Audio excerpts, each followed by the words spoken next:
All right, hello, and thanks very much for checking out a bit of What Was That Radio and diving into a conversation with PLAIINS, a band based out of Hamburg in Germany. A band made up of 4 friends that have become best friends in just less than a year and a half, really. After Chris, we'll find out, he'll tell us about it, moved from England to Germany. Solo project and a record label deal went south, started reaching out for other musicians, and it just became, in my mind, one of the most exciting rock bands on this planet, with the emergence and formation of PLAIINS. Only 3 songs out there publicly at this point: Wolf, Snakes, Piggies. And What Was That Radio is a place to discover true modern rock. I'm talking over 5,000 bands and songs that have released since 2017. That is the oldest we go back. 90% of the playlist, however, is from 2020 onwards. The radio station runs 24/7. I do shows at least 3 days a week in between stacking produce shelves to make sure that I can build this independent baby and still earn money to eat, support the family, and look after the fish that you see behind me, and the cat that's hidden underneath that blanket that you can't see because I've got a very small box going on right now, but sometimes it can get bigger and smaller. So, it's an arts, I got very posh. It's an arts academy and foundation. I split all my earnings 50-50. You can just dive in at whatwasthatradio.com if you feel so inclined to do so. Here's a conversation with PLAIINS. Thanks for being here. Hi. Hello. Hello. Amazing. Look at this. John, how are you? I'm great, Chris. How are you over there in the old Germany this evening? Very well, mate. Thank you. Yeah, very, very well. It's really hot here at the moment. It's really warm. Is it that 40-degree bullshit going on right now? Yeah. Yeah, it is, mate, at the moment. It's, not easy to sleep. We need to get some aircon or like a big fan or something. Yeah, I am the biggest fucking baby there is when it comes to heat. I mean, I left England 13 years ago, came to the west coast of Canada, and for the most part, it's pretty good on Vancouver Island, sort of 20, 25, 30. But when it reached 40 last year, I was the biggest whiny baby. Just like, does it have to be? Do we need to do this? Do we need to exist? The fuck is this? Let's just get out. So that was it in a nutshell. Mate, we're too used to the English weather, mate. Rain and no sun. We're too used to it. Yeah. Mate, I love your fish tank in the back, by the way. Oh, well, I got to give glory to my partner, Jody. This is, I bought the fish tank as a Christmas gift a few years back, but the 70s aesthetic and vibe is all Jody.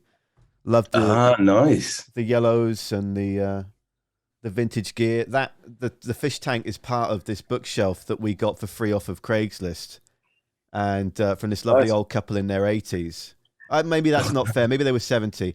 In the middle of the woods. We didn't know if it was absolutely pissing it down with rain. It was a half-an-hour drive to the middle of nowhere and up this really steep driveway to one of those houses where you're like, do we die here tonight or do we actually get this? And then this lovely guy came out and went, oh, no one will ever take it because it's so heavy. And we're like, we'll get it in the van. And it's as heavy as a van is, because I had the old band van at the time, which is now gone. So we could wheel it in that. Otherwise, we would have been screwed.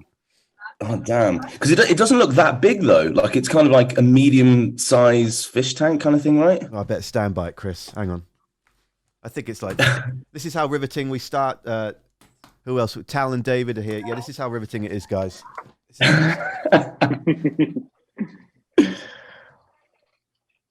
Okay, yeah.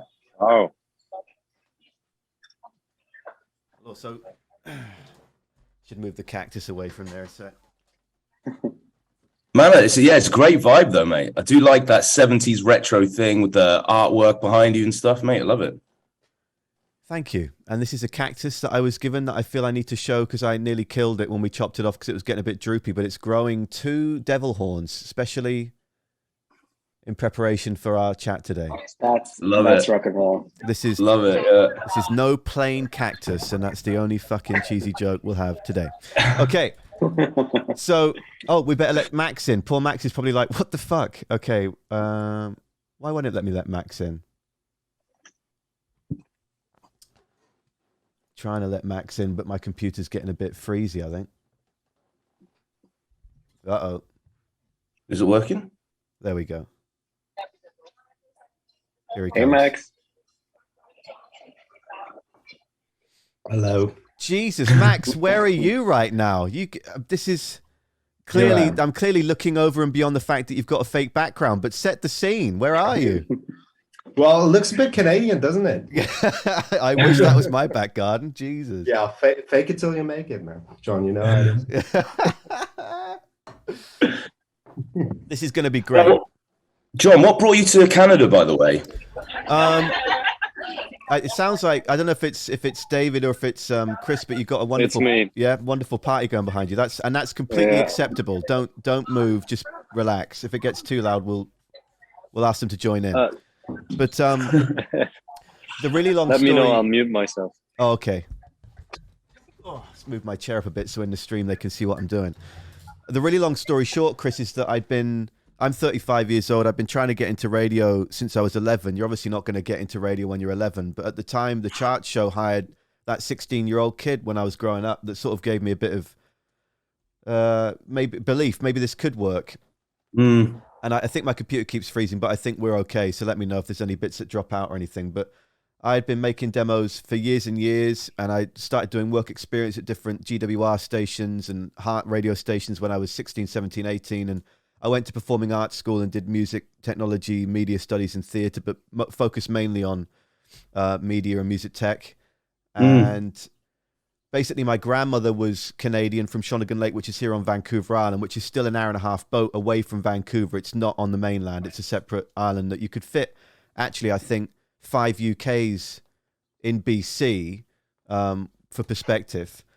Pretty vast. The island, you could fit. I think the island is maybe as big as England and Wales and Scotland. I'd have to double check, but it's not small. It would take about 14 hours to drive from bottom to top because the roads get a bit non-existent on the north of it. But I had a reunion in Toronto about 15 years ago when my grandmother had passed, and we came over with Grandpa, and I met all these Canadian cousins and second, third cousins that I didn't even know really existed. I knew we had family, but I'd never really met them since I was sort of 10 at a reunion in England. And I thought, well, I'll backpack across the country and I'll give out demos here, left, right, and center and see if I can get something. And then I actually met some incredible people over here that become some of my best friends. And I said, you know what, fuck it. I've tried in England for years. I got pretty close to BBC Radio 1 and 2 for sort of doing writing stuff for, at the time, like I was writing jokes for, I think, Dermot O'Leary and God knows many years ago, and Jamie Theakston, which was very odd. Wow. And then I got turned down for troop radio, and I thought, well, fuck, if I can't even get experience doing troop radio in the middle of nowhere, then how is it going to work? So I thought, well, I'll move to Canada and I'll give myself a year on the open work permit. And I ended up getting a job at a modern rock station called The Zone at 91.3, which is the sticker on the back of this cactus. This is what a listener gave to me about 5 or 6 years ago. But how this is happening now is that when the pandemic hit, when my grandfather died, I went back right before the pandemic when he was 93 and he was in his last few months for Christmas. And he said, you know, where are you at? What are you doing? And I said, well, I'm having some frustrations in that I feel that I can't keep growing. I feel like I've reached the point in the company that I was in where I'm not being utilized in a way that is not condescending, or I'm not better than anyone. I'm a team player, but I've got ambition. We've all got ambition. Like what took you, and we'll dive into with the four of you meeting and from different parts of the world in Germany. We'll get to after my context. But so basically, I had 10 incredible years there. I went from the overnight guy to the evening guy to the midday guy. And when the pandemic hit, it just felt like after 10 years in the company that it was the right time to step out and just throw myself into the biggest challenge, which is building my own station online, very different obviously to commercial AM, FM or DAB, but the way that technology is going, by 2030, every single car in North America will have Android and Google Play or Apple Store accessible on their dashboard. And that's where then 4 or 5 years from now, when I've built what was that to where I think it can be, it'll be primed to hopefully be an effective modern rock tool. So basically it's a radio station that runs 24/7. It's a podcast, it's the conversations, it's an arts academy, and it's a foundation, because everything I own, I split 50-50. And therefore I then give back to those that support me, whether that's for counseling sessions or for animals, pet surgery, or they're moving house or they need groceries, whatever it might be. And then for bands like you, which we'll discuss, which is, well, when these CDs or vinyl or whatever appears, I'd like to buy as much of it as possible to put as much money in your pockets to fund your career as possible. So to be clear, in summary, and I'll say that's probably summary number 3 that I've said in this chat so far. But Man, I need that too. That's just the Rodecaster Pro soundboard. It comes with that cheesy shit, and I embrace it. But I earn about 500 Canadian dollars a month, and I split it. But in the 22 months that this station's existed, I've earned about 23 grand, and I've given 13 back to performers around the world or to those that support me. So it's slow and steady. Cool. I stack produce around the corner to make sure the money and the family are getting supported and fed, whilst my wonderful, partner and her son Harley, who's 8 years old, allow me to take over the living room and fuck about on streams and make radio shows, 5 days a week. So that's my context, which I think is important to open up a great conversation with you guys. So I appreciate you asking, Chris. No, it's very interesting, and it's fantastic, mate. What an amazing idea, not just being a radio station, but doing so many other things as well. It's fantastic. Thank you so much for having us, by the way. We really appreciate it, Absolutely. Well, I'm just so excited. I mean, 3 songs, The Wolf and Piggies and the Snake song that came out, that song of the week that I chose, obviously, last week. Yeah. I laugh when I think of Piggies because I had some very horrible shit happen to me when I was 10 years old that we will maybe get into later on, but I think after my little 5-minute intro, I should shut the fuck up and throw to you. But no, not at all, mate. It's very interesting. Not at all. I used to get bullied and called Piggy from George Orwell Animal Farm because we studied it at school when I was 13, 14, 15.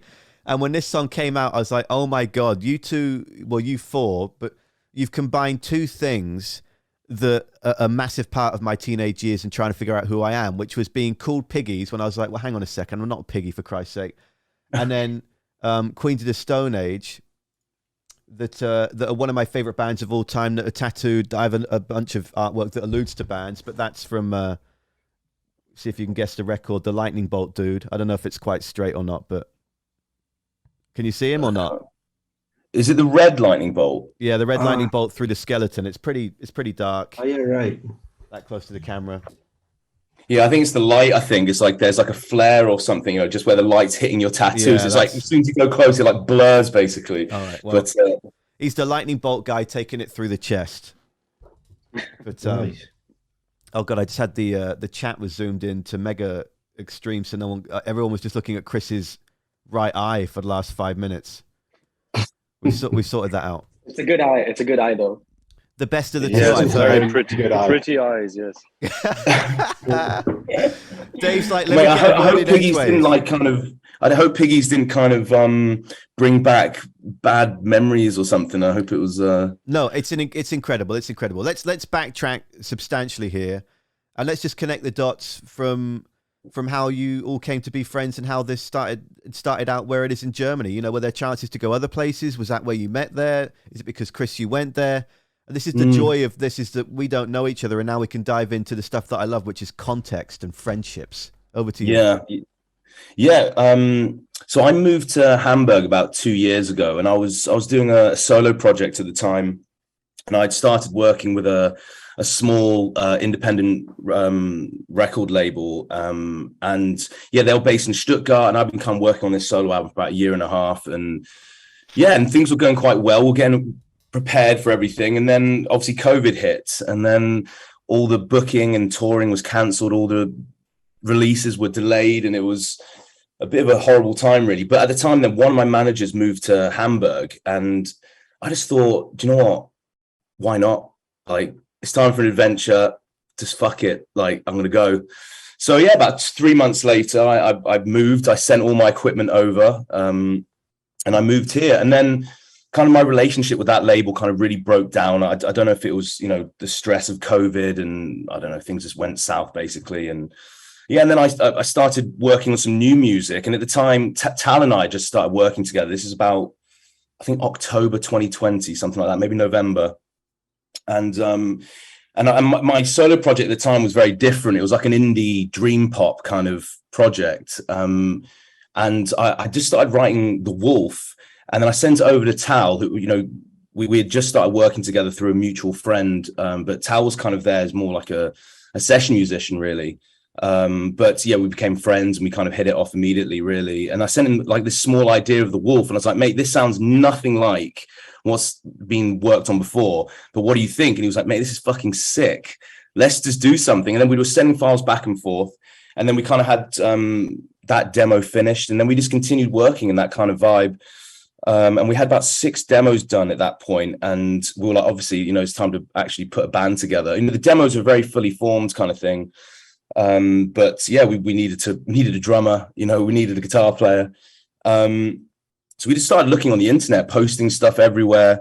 And then I put a random ad on this like shitty website, and it was like drummer wanted, put the demos up there, and Max messaged straight away within like literally 5 minutes. And he was like, hey man, I'm not a drummer, but I love the demos. And I would do it like, just tell me what you need. I'll just love to be part of the band, And I was like, mate, let's go for a drink. Went for a drink about 2 days later. We got absolutely fucking slaughtered. As all, it always happens like this, doesn't it? The start of great friendships is always like that. Yeah, and then Max was like, I know this great drummer, a guy called Dizzy, and I was like, mate, let's get in touch, and we sent him the tracks, and then Dizzy sent over like a video audition, and we were blown away, and then kind of about a month later, we all got in a room together, and it was instant. The chemistry was just like absolutely instant. But it was a strange start to the band, I think, because we already had some songs kind of already demoed, and then when Max and Dizzy joined us, and then they were obviously putting their ideas in, and the songs, almost all of them really took a new life in itself. And we then recorded all the songs ourselves, and we're lucky enough to get some funding from the German government. We applied for Initiative Musique, which is like, this program where I don't know, I would say like thousands of artists apply every year, but only a few get the money, a few hundred maybe. And we were fortunate enough to get it. And then we self-produced our first EP, and here we are, kind of thing. So the EP is there's obviously still I say obviously because I'm excited and I'm presuming, and I would want, and I say want in a non give me now demanding way, but I'm presuming there's a few more songs that then come out before we get to a full EP. That's the route we're going here, or holding more back and just going single at a time, because this is right at the start of the journey, Chris. Yeah, no, exactly. So, and the thing is, like, we're calling it an EP, but really it's 5 singles, which you've already heard 3 of them, and we're just calling it an EP to package it together. But we'll be releasing music regularly every month indefinitely. We've already built up a small catalog, and obviously would love to share maybe a few tracks with you, mate, and get your thoughts on them, and yeah, maybe do an exclusive, whatever you want to call it. Well, that's really kind to offer that. That would be sweet. Yeah, no, I appreciate absolutely, that. Mate. Always absolutely. think about you guys first, but I appreciate that as an independent little baby station. But Tal, let's throw to you, Tal. What have you been drinking? Tea or coffee, or is that rum in there? What's hidden? I thought I would go for tea, but something just told me let's go for coffee. It's the middle of the evening, but I just love coffee, so I just went to it. There you go. Well, cheers. I got some tea. I can't do coffee, otherwise I'd be too fucking turbo bunny, and this chat would go sideways. But Tal, what were your first impressions of Chris then? Because you can see, we can see the many of us gathered, and thanks to you all watching in this moment, just the passion and the way that you speak, Chris, is brilliant in laying out everything and where you're at right now. I'm familiar with those plans. In Canada, we've got SoCal Music, the band I was in. You would apply for those grants, and it is very, very difficult. It's like it reminded me of being back in school, where you're like, are you shitting me that we were 0.1% off $25,000? 0.1%. I was like, did we write our name? Anyway, but Tal, what were your first impressions like of Chris when you first saw him in those demos? I remember the first time I went, because I'm located in Berlin and Chris is in Hamburg. And I just remember the first time that I went to Hamburg, and we had some sort of a rehearsal to play the old songs. And me and Chris was going to the back. We were going through the bass parts, and I was just like sharing ideas with him, like, man, I think we should do this and this and change with this. And Chris was just locked in at the same time. And I realized there's a connection here. And from that point, every single time we just worked together, there's just, I don't know, there was just a connection between the sharing of the songs and the idea of the song. So yeah, I'm just feeling lucky we had that meeting, and everything just got connected. And I think another thing as well, like when Tal and I first met, it was immediate how he really cared about the details and the nuance in parts.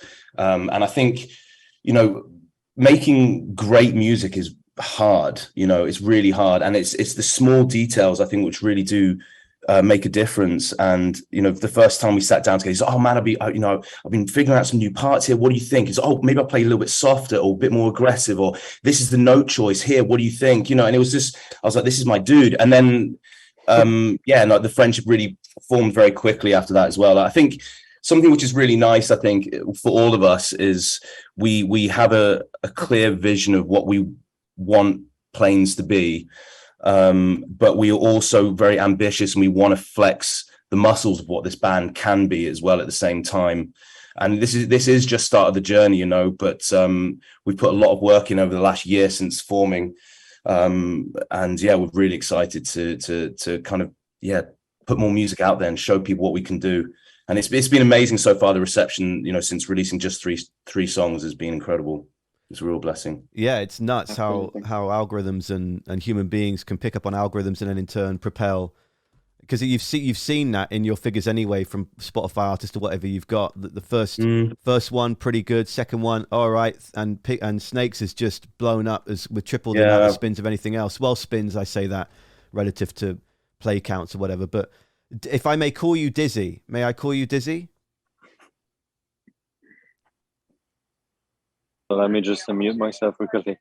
I'm outside in a cafe right now, so pardon if there's. So I have a couple of questions. Call me Dizzy. Okay, well, thank you, Mr. Dizzy. I appreciate that. I have a couple of questions for you. The first is, where did the nickname come from? Is it that you are just so magnificent and so full on that people go dizzy watching you? Is that cheesy? And secondly, what was the video that you sent audition wise? Was it a cover of a song? Was it your own beat? How did you impress someone through a drum video that you don't know? Okay, so for the first question, I really don't absolutely know, because I didn't come up with it, or it hasn't been around that long, actually. The nickname is like a band internal thing, more or less. Even though Chris and Tal are working hard on making it so that even my parents call me Dizzy. But actually, I think it was Chris who first came up with it. And I guess probably because he was so in love with me that what you suggested, the world went twirling. That's it. I don't know if there's like any deeper meaning behind. Well, there was a point where we were tempted, John, to bring a second guitar player into the band. We were tempted for a short moment, and we were auditioning various people. And one guy was a guy called Scottish Dave. Well, his name was Dave, obviously. His first name wasn't Scottish, but having two Davids in the band, it was, you know what I mean? You've got to like distinguish who is who. So Scottish Dave was obviously Scottish Dave, and then David went over to Dizzy, which I think, mate, is the best rock star name ever. I would love to have a rock star name like Dizzy. But yeah, anyway, actually, so I interrupt you, Diz, on that. But to add to the confusion, I actually recently learned that there's like a German language like a rap artist touring right now, getting big, actually getting some traction, and he's actually also called Dizzy, which might be. Does he have a mustache like you? Has he got a beautiful mustache?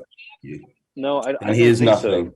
He's not Dizzy. But might lead to confusion on festival backstages at some point, maybe in the future. But so shout out to him if he's watching. Let's get Dizzy on a track with Dizzy Rascal, with Dizzy on the drum kit, and then it's just that the world. Is a fantastic idea. The world's going to fall over before they've even taken the acid. Absolutely. But what did you? And the second question. So, how do I impress someone with a drum video? The secret probably is lots of stick tricks, like twirling, the sticks around in the air. But actually, I just went and learned songs that Chris and Tal had already been working on up until that point, and checked them out. They had some drums programmed already on the tracks, which I could learn and then do my own little twist on it, if you will. And then I recorded that in my own room, where we actually also later on recorded all of the songs that we are releasing right now, and all the drums, at least for those songs. And so there was a track called Blindfolded, wasn't it? Yeah, I think that was that was among the first. I think also the Wolf in an earlier version was already in there. I'm not sure.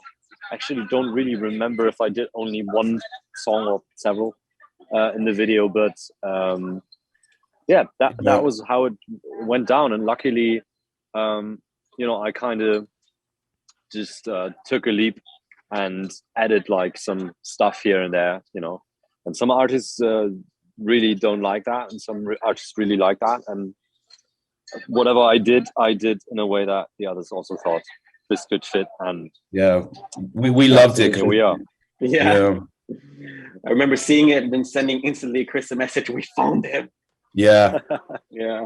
They were the exact words. Yeah. Yeah. Well, I'm glad that it worked out. You need to show that there's.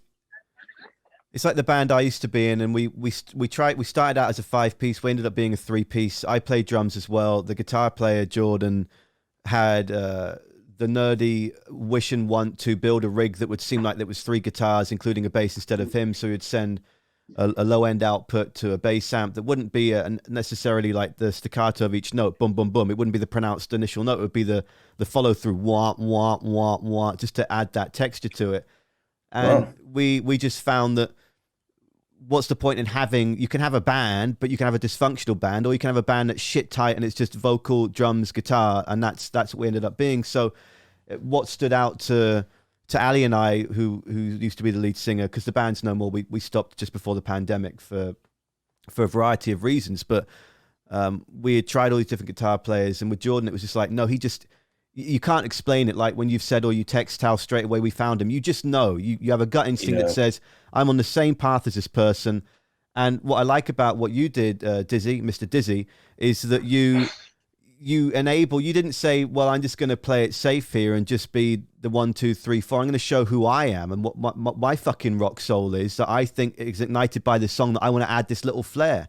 And that's what I find so intriguing about just humans in general, is how we're afraid, for the most part, due to different systems and constraints and how you've been educated and where you've been born and raised, that we feel that if we step out the box that we're fucking nuts. That's don't step out the box. But that's where the brilliance comes from, because then we look around, and I look around, I think back to always myself, because it'd be rude to speak for others, but when I think back to trying to get on the radio and going, well, I know I could do what that person's doing. Well, how did they get there though? You can look at it and say, oh, fuck, I idolize Queens of the Stone Age or Turnstile or Idols that you've listed in your bio that I think are brilliant bands. But how do you get to their level? Well, you push yourself. You step outside the box. You take risks. Yeah. So, Max, we've got to go back to you in that wonderful Canadian restaurant that I haven't ever seen in my life. And what first how did you feel in these early days of, like, what? Actually, no, Max, this dodgy website that Chris wouldn't even name, how do you feel that he said this shitty website and he found you? You don't seem shitty. Yeah, there's no regrets in that, I have to say, on visiting that shitty website for once, at least on that point. And for me, I was on that particular website before, years ago, when I moved to Hamburg, which is about 7 years ago. And I just relocated my location from like another German city to Hamburg. And I found a metal band here that I joined right at the start when I moved to Hamburg.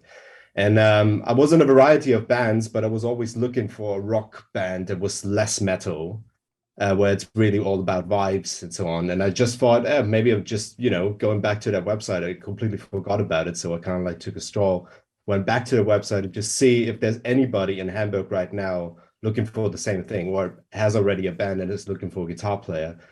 And I think it was right about the same time you put up the ad where I actually looked at it. So I wasn't really looking for a long time. It was split second, or like that hour where you put the ad up and I was just on that website out of coincidence or faith or whatever.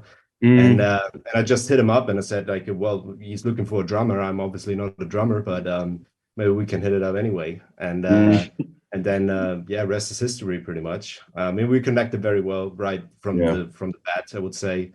And with Dizzy, I was already playing actually in another band before. We've done like some, how would you describe it, Dizzy? Like, is it like 90s video game prog metal instrumental shizzle? That's a compact description. Yes. So like, yeah, in the I would say like in the proggier realm, if you Exactly. Yeah. So odd meters, distorted guitars, stuff like that. Yeah, so I knew of his capabilities, and he was a great guy. I knew that already from the start. I was quite gutted when I left this band in particular to not being able like to play music with him together anymore. And then this occasion arose with playing. So I thought if he's available and he has the capacities to join another band, because I already knew he's an then it would be so great. And yeah, obviously the guys already told you like fit. And then yeah, and then it just got all together very nice and easy, I think, which is really nice. And so, Tal, we'll throw back to you. What even intrigued you in choosing to play bass in the first place? Was there a distinct moment in your childhood that you were like, the bass is the coolest fucking thing in the world? I want to be on a bass ASAP. Actually, I haven't started playing specific bass. I think I started only like 6 years ago. I was mostly playing guitar back then, playing drums. And then one of my last projects, when I joined Hamburg, they needed a bass player. So I thought, yeah, why not? Let's try. And I just fell in love with it. I completely fell in love with it. I think it's the soul of a song and the rhythm of a song. I just completely fell in love with it, and then just stuck with it until now, and never looked back. So what was the first instrument you learned then? Guitar. Right. And you just turned into a whole one-man band, just learn everything. Yeah, it just went with it. When I write, I like to start with a little bit of drums and a little bit of guitar, and then add the bass on it, and just slowly started to teach myself all the instruments. And we have to be careful that Tal, after a while, doesn't replace us all. Yes. Got a couple more limbs. Not gonna happen. Tal is the Terminator. So, in fact, it'll just be in 3 years after the monumentally horrendous breakup of the band, it will be Chris and 3 Tal holograms with real Tal. And that'll be the band. It'll be called PLAIINS ? And it will just be hologram but Tal Tal. also can sing, which you didn't mention. So, Chris, you're on the hot seat as well. Yeah.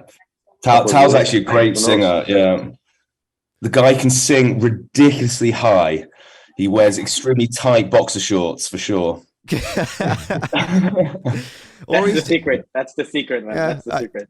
That was the joke I was making yesterday, because when I was the radio at work is just a very plain and simple, it's like Stingray music over here, so it just plays like all the hits of the last 30-40 years. But there was a Celine Dion song playing, and I was stacking tangerines on the floor on my knees. And Favor, who's this wonderful Nigerian co-worker of mine, he's like 6'4", and he came over and he was working on the top shelf, and I was just looking up, and I just started screaming Celine Dion at him, and and of course the first note that I hit was completely so flat, but I just stayed strong for about 15 seconds, and everyone's looking, you could see his customers being like, "Are you okay?" And he turns around like, "It's not me," and then I get up off the floor. Yeah. Anyway, it just. I love going for those high notes. And I was saying to him, I got ready for that by just basically, pulling up my jeans pretty quick here, and then went for it. But some are naturally gifted. But it seems then, Chris, like when it comes to songwriting, even though this was your baby and it was a very different evolution in only a very short space of time when you changed after that label deal fell through, etc.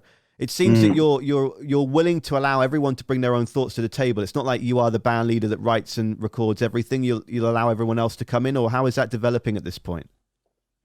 Yeah, I think it's difficult. I think because it's not a difficult situation. It's difficult to explain. I think because we are still growing as a band. I think, and we're still discovering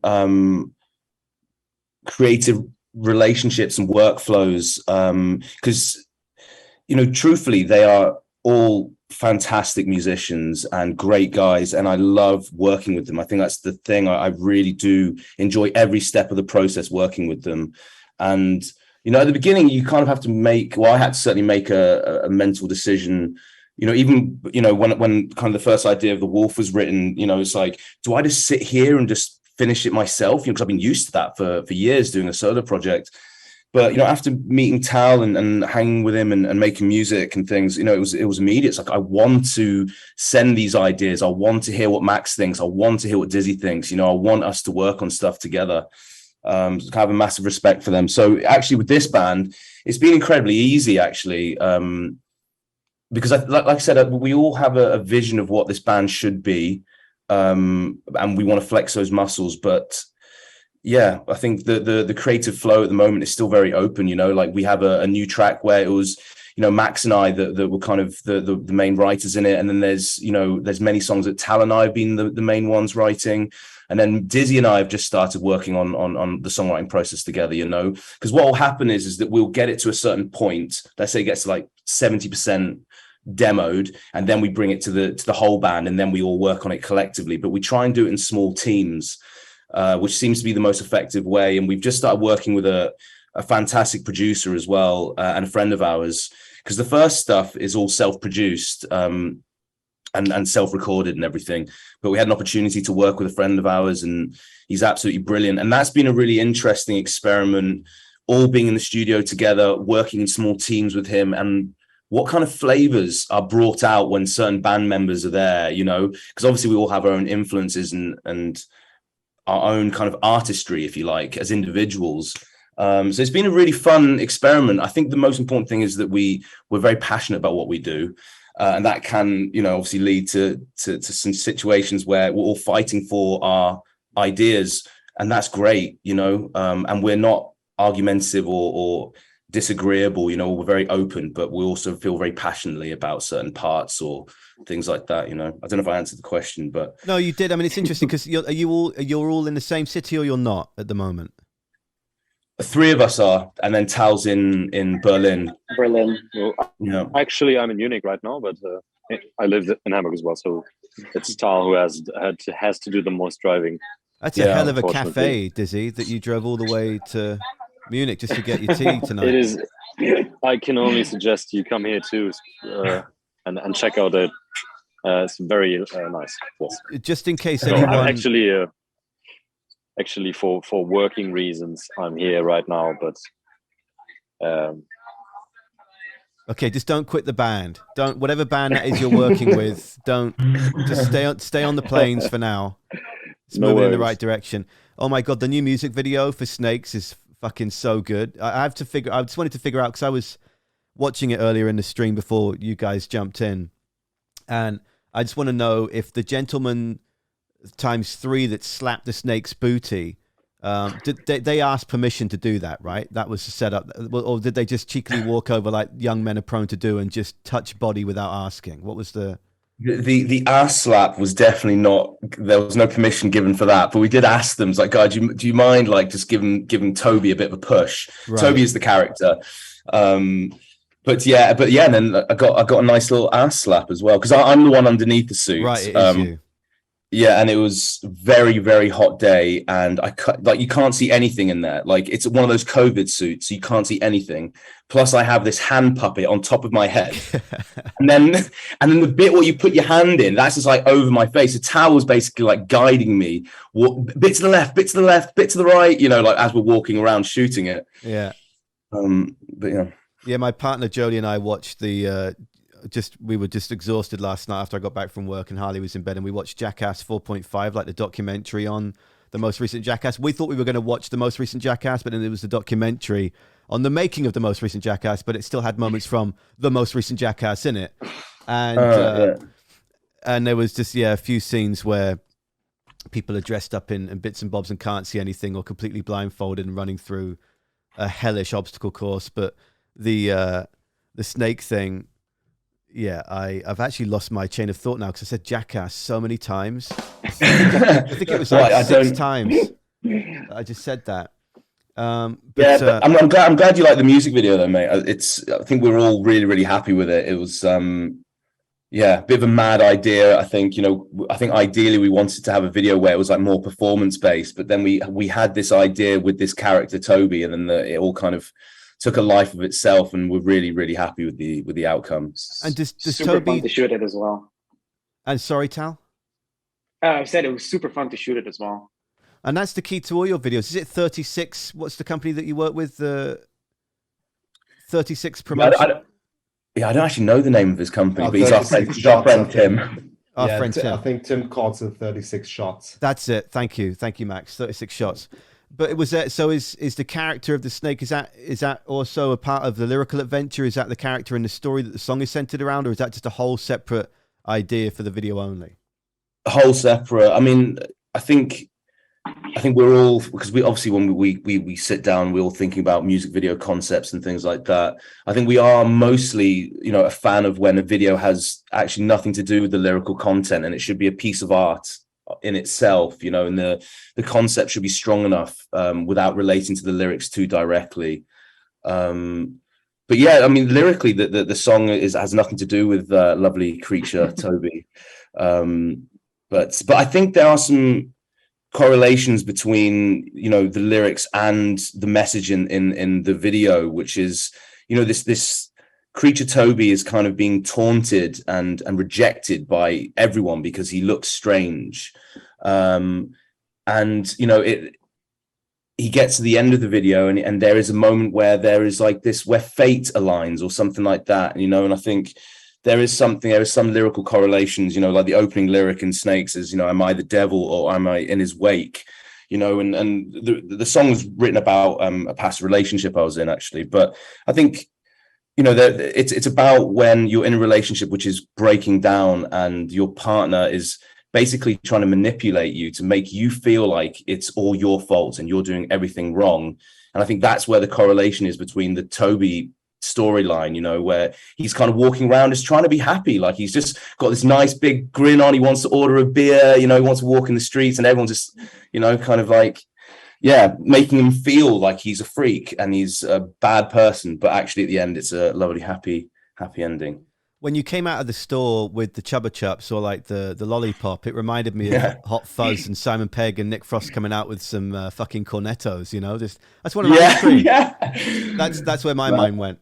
But I love that movie. The lyrics, I adore those two so much, from back in the Space days on Channel 4, which is incredible. If you've not seen Spaced, it's the little sitcom they made for a couple of seasons where they're basically just the amount of movie references and the amount of rip-offs of One Flew Over the Cuckoo's Nest or just so many legendary movies. That's where with Edgar Wright they made their name many years back, and that is for anyone that loves the Cornetto trilogy of Hot Fuzz and Shaun of the Dead and the world, right? That's what you've got to go back to Spaced, because it is the epitome of how that brilliant career started. Nick Frost plays, his character is like a former Territorial Army dude who did like 1 month of training and then said, fuck it, because I just want to eat chocolate and drink beer. And then, so he's just like renting the apartment with Simon Pegg's character. And Simon Pegg is trying to be a cartoonist. He's trying to get like he's like, Marvel, please take my idea, or someone take my idea. But he's a delivery man on a just a cycle bike delivery guy. And Nick Frost is always just like trying to just destroy the world because he's got combat training, but he can't really do it. And one of the best scenes in it is when they go to their friend Tim's birthday party paintball experience. And it's one of the best lines in any sitcom I've ever seen, which is where Nick Frost turns to, and it's Peter Serafinovich, if you know him, the comedian who's in this. And he says, there's just a massive fight because Serafinovich's character shoots Nick Frost in the bollocks. And it's basically taking the piss out of a very famous movie that I won't spoil, and the recreation of it is just hilarious. It's like a bit of Saving Private Ryan, but in their own style with another comedic film. You've got to watch it. I'll send you the links and some YouTube stuff after. Spaced, is it called? Yeah, I know what I'm Spaced. going to watch tonight. Good. I haven't seen it. Yeah. But to go back to you, Sounds brilliant, right? the first thing that really struck me with Snakes was the line, "If you like poison, my taste is great." I think that's such a great line, because you're coming at me like you think I've got the venom, but I don't have any venom I can put in you. But if you eat me, you'll get the extract in the muscle. Like, I just think that's just such a brilliant line that showcases how you need to just slow fucking down and realize that there's two people in this situation. I also wrote down, the street is so hot. I feel like meat on a grill. I think that's, everywhere that you're walking is my just favorites. So. Yeah, that's your favorites. Was that Tal or Max that said that? It was me. Yeah, it's definitely my favorite. Yeah. I just think it's genius. I think it's subtly really, really clever in how it can open up emotions for the listener. So Thank you. And you were mentioning, Chris, about how you maybe wanted to do a performance video for Snakes, but you've got that in the Wolf. But the thing, what I'm intrigued with the Wolf is, yes, you're in that sort of, you know, dilapidated, but seems to have been turned into a really cool, like low key. It's meant to be scummy, but it's actually a professional shooting space. And in the outtakes that you shared, there was like 2 of you, but I didn't see too much interplay between 2 of your characters in the video. Was there something that sort of got cut along the way, where there was like a day and night, Chris, or am I missing something with that? No, we shot it all in one day on a very, very wet, miserable day. No, we shot everything all in the same day. It was a very tiring, exhausting day. Like Piggies' video shoot was a complete ball. That was great. That was a lot of fun. It was very relaxed. Snakes was the same. The Wolf was a lot of stress, I think. But I think it turned out great. It was worth it for sure. No, I think the fact that you've come out of the gates with 3 clear videos, like Josiah said in the chat, Josiah, who's in Calgary, and he said at the chat at the start when I was watching the video for Piggies, and he was like, hang on, how many songs have these guys released? And I was like, 3. And how many songs have they got videos for? 3. Sweet. Right. And this is actually, that's an interesting question that I was meaning to get to, that we'll dive into now, because the time seems right, which is, it seems that you have a clear idea of how you want to progress in terms of releases, and it seems to me that you want to dive into that algorithm game, and maybe every 2 weeks. But is that the case? Because I'm always very cognizant of the burnout and the, like, for example, with me, I'll bring it back to me because I don't want to speak for you, is that when I left the midday show that I worked at, it was a very successful show. And when I left the station, I shut down half of my social media. So I only have, I don't have Facebook anymore. I shut that down. But in shutting down Facebook, for example, I released 5,000 friends that you can have maxed out on the friends, and then 15,000 listeners that liked a page. And that's something that I've had to really understand in the last 22 months, is that just because you've got 50,000 listeners or 20,000 social media followers, well, there's only 55 people that support me financially, you know, month by month. And half of them are here watching us right now, which is very kind of them. And so hello, everyone. Where I get concerned with artists, particularly at the start of their journey, and maybe this is where you can all speak to your previous experience as well, as we tag in and out of the 4 of you to understand your journey to this point, is how much energy is a safe amount to put into playing the game, playing the algorithm, playing the label and the rep, and trying to get on this and do that show and this festival, etc. You know, I don't know what your ages are. I don't know what your experiences are in previous bands, but clearly you've got some experience with labels that have maybe parted ways. What is the energy, all that verbal diarrhea done to focus in on the point? What is the energy that you're going to put into these next 6 months, and why?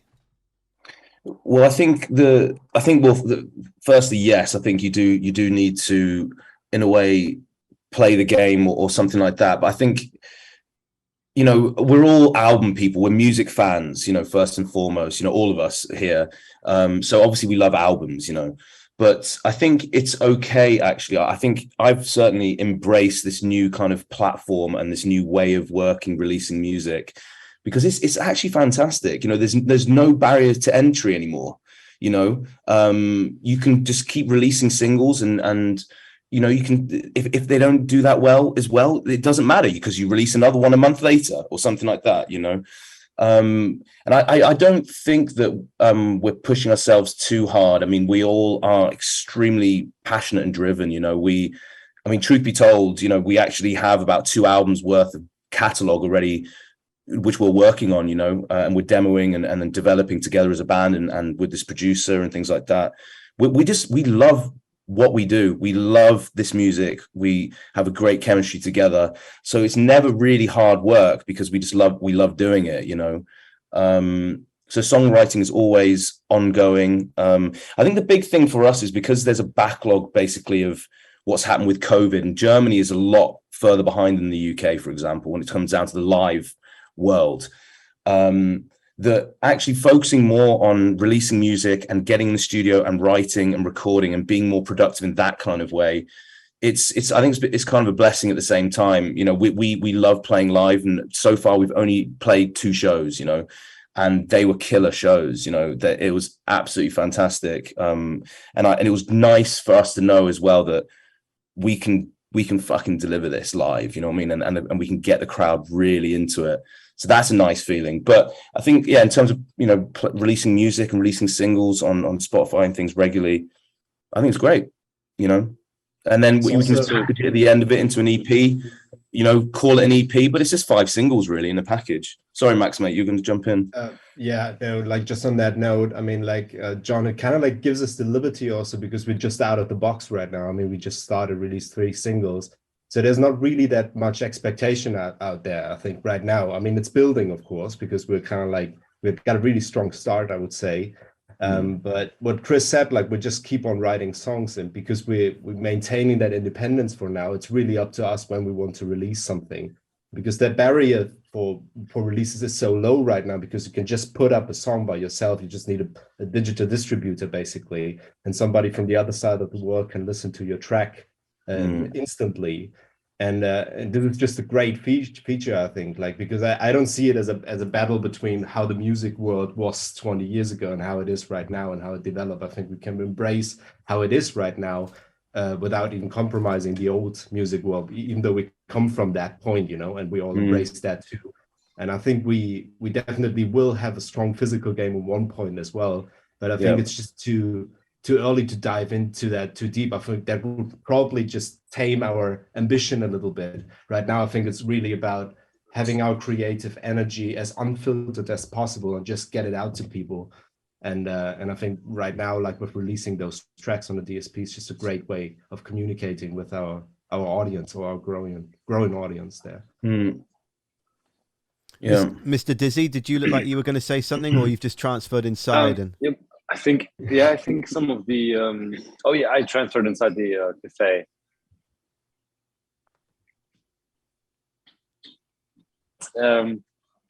Which I'm happy to do, because I'm just sitting here staring at a screen.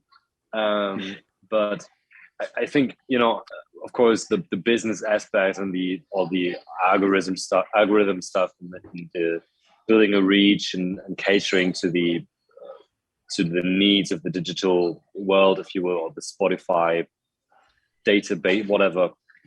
It's all very unromantic, you know, in a way. It's not really, I mean, of course, everyone has to deal with that in their own way. You named it, like social media stuff. And it's just relevant for every person, basically, I think, today, whether it be private or in business stuff. So, but I think which is great for us is just the tools that we have right now allow for us to really have stuff be finalized, like write a song, record it, mix, master it until we're happy, and then we can just like throw it out there to the world and like get feedback and get the energy back, and hopefully also, you know, do some stuff that maybe some people can enjoy and kind of reflect themselves in, or, you know, so I really like this fast-paced way of working that we're in right now. And since the PLAIINS family is still relatively small, you know, we have some other outside people like working with us, helping us, but compared to bigger bands, of course, the business family, so to say, is quite you know, quite small numbers right now, so we can move very quickly compared to other bigger projects. And I think that's an advantage that we have these days compared also to what Max said like 20 years ago.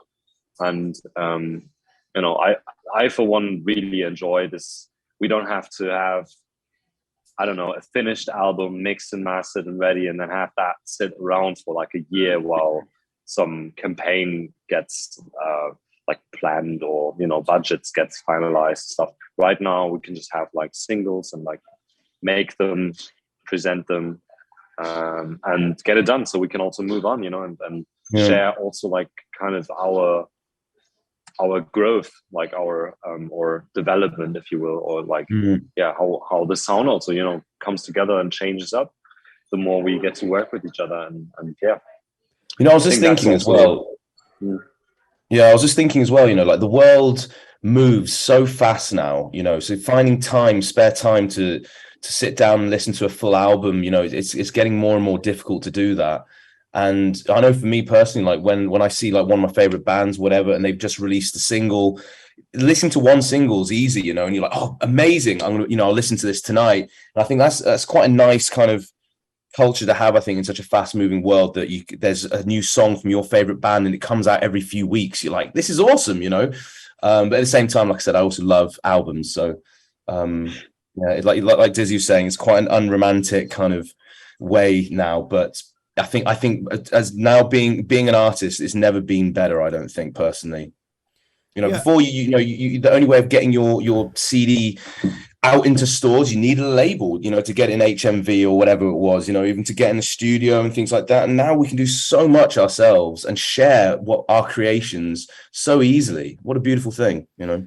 Yeah, I think it is. And you haven't got any execs pointing the finger at you or anything like that. Yeah, it's a fascinating conversation that I've had with many bands since I started What Was That, and was sort of trying to get into here and there on commercial radio, but you can't really ask that sort of question because you don't want to position it and make it seem like the commercial radio or whatever machine is lesser or weak or whatever. But that is what is so fascinating for me, is that there is so many people, there's billions of us on this planet, and at this point with the way the technology is that, well, I absolutely understand what Dizzy's getting at with the romance has kind of gone because it's just everything is around you at all times. But however, when you filter out, and this is not to be rude, and this is throwing a massive net, but when you filter out, like I'll bring it back to me. So my point was with that you might have 50,000 plays of Snakes, you might have 75,000 plays of upcoming fourth single, and then et cetera, in certain countries. And then you might plan, oh, well, we'll go and tour in Canada because for some reason this fucking guy's playing our music there and we've got 50,000 Canadians in BC. I mean, that would be great one day, but we'll make sure that's financially viable for all involved first. But you can still play that game, but it doesn't necessarily mean that 70 people are going to buy tickets for your cap venue of 74. It doesn't mean diddly squat. It means that those people love that song when they choose, but they will still not necessarily choose. Like for me, having all those thousands of people, well, I said to my partner, if 1,000 people subscribe, then I'm putting $55,000 back into independent artists and the mental health of this community that support me each year, and then I'm making $55,000. But it's not like that, because people need to see, and What Was That has gone through so much growth, and people need to see what it is, and it needs to fit in their schedule, it needs to fit their life. And it's like Josiah, again, to bring up his name, was saying at the start of this, he's like 20 weeks behind on content that I make for patrons on Patreon, whether that's like for the song of the week. So every Wednesday I just trying to remember all the fucking things I do, but on Wednesdays I dive in and go through, 20 to 45 minutes worth on just that band. So like with you guys the other day, I got back from a 10-hour shift, was exhausted, was having a great day, but was like in slow-mo, like, let's talk about, and it's just me hitting record, and I'm not into this big chop. It's just me talking about a band that I'm really galvanized by, which is PLAIINS, and then half an hour later saying, right, I'm fucking going to fall asleep. If they ever see this, they might think I'm really, really baked and not interested, but I'm going to hit end and we'll get this on Patreon. But people are going to choose when they go in. Now, to bring that back, it also means that when you filter out those 85% of people, like for me, I've got these 55 monthly supporters that even when there is so much content that they can't consume, they're there no matter what. And so I call them musicologists. These are fellow music nerds that want to dive into the context behind the creation. Yes, a song can be great. It can inspire certain emotions in you because it might make you happy, sad, or all in between. But it also it's like trying to find, even in this digital age, there's no guarantee that you know the story behind anything, because people can tell different stories. And that's why I love that bands like you agree to these conversations where you don't know who I am, and you'll share what you're comfortable with always. That's the most imperative thing, is setting up a conversation to be like, I don't expect anything from you. And so, it's got to be open. It's got to be authentic and honest. And then those nuggets appear that necessarily you don't see in a press release or etc. But that's my point. So I don't spend 10 minutes talking about it. That I can see all the angles here that are just so awesome about music, is that you can always choose your own pace. Do I want to dive into the record? I spoke with a band from Norway, from Oslo, Norway, that I think you would adore, called Spielbergs, a few days ago. And this is a band, these are two guys that are in their 40s, and they've been in hardcore bands and metal bands and indie bands for the last 20, 25 years. and they stopped to start a family, and then with their respective partners, and then they went, fuck, we missed doing this. So they got together on Friday nights and started jamming, and then now, you know, they've been signed by an English PR firm, and they wanted to release a double album for their second record. There you go, that's them. Yeah, These dudes. Okay, nice. I'll check them out. And the label's like, well, hang on, pump the brakes. We don't need a double record. What we've got instead is 2 years of singles every 3 weeks. You know, so there's different plans that you can make depending on the circumstance, and everyone's going to have their own flavor. There's no wrong or right answer to it. It's just what fascinates me so much about them when you get to speak with people like yourself. Like, what intrigues me with Max and Dizzy, Mr. Dizzy, is that with this other band that you were in before, how do you compare? Was that a signed situation? Was it just an independent band as well? How do you compare those two, and what you like that you've taken growth-wise from that previous band that you can bring into Plains to push forward with this new adventure? Or do those other bands still exist, Max and Mr. Dizzy? Yeah, it's actually very hard to compare those two endeavors with each other. I would say like it was a very, very different vibe there, because this band I joined because the drummer of that metal band happens to be a fantastic guitar player too. And he had his own band, like writing all the songs, instrumental songs on guitar. And he asked me out, like, you want to join on second guitar? I could use a second guitar player. And Dizzy was already in that band when I joined in, but like you were in a percussion position more, and then you moved on to being the drummer later on at this band. But he was like giving us all the input, and we kind of like did some tweaks and twists to it. But it was never really, at least from my point of view, I mean, you might experience it differently, Dizzy, but from my point of view, there wasn't this open conversation about what direction should it be here in this band. Like, it was always given already, and we kind of like followed up on it.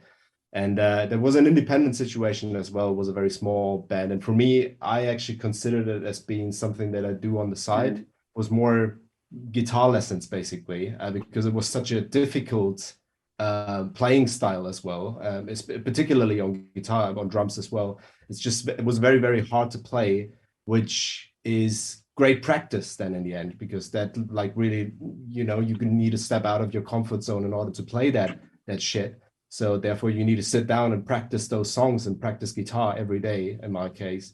And that was really like the main benefit of it. But I never really considered this band in like to be something like, hey, maybe we got something special here, maybe we're gonna make it, or maybe we're gonna tour heavily with this band. It was really more about, let us just be better musicians, kind of. At least that's how I felt about it. Yeah, I think it's all right to just call me Dizzy. By the way, you don't have to. I mean, you can keep. It's a thing now. Hang on if it bugs you, it's a thing now. It's a thing now. Okay. Definitely becoming a thing. Okay, then it's it's official now. Then I think it was more of a. If you wanted to call it that way, you could say like a project band, like there was a very concrete like purpose to it, a very focused way of looking at this style, and like kind of that lens through which we condense like all of these different, what Rex said earlier, like video game music, and also prog rock and metal and all fusion jazz and you know, all these types of things were focused together through this very particular lens.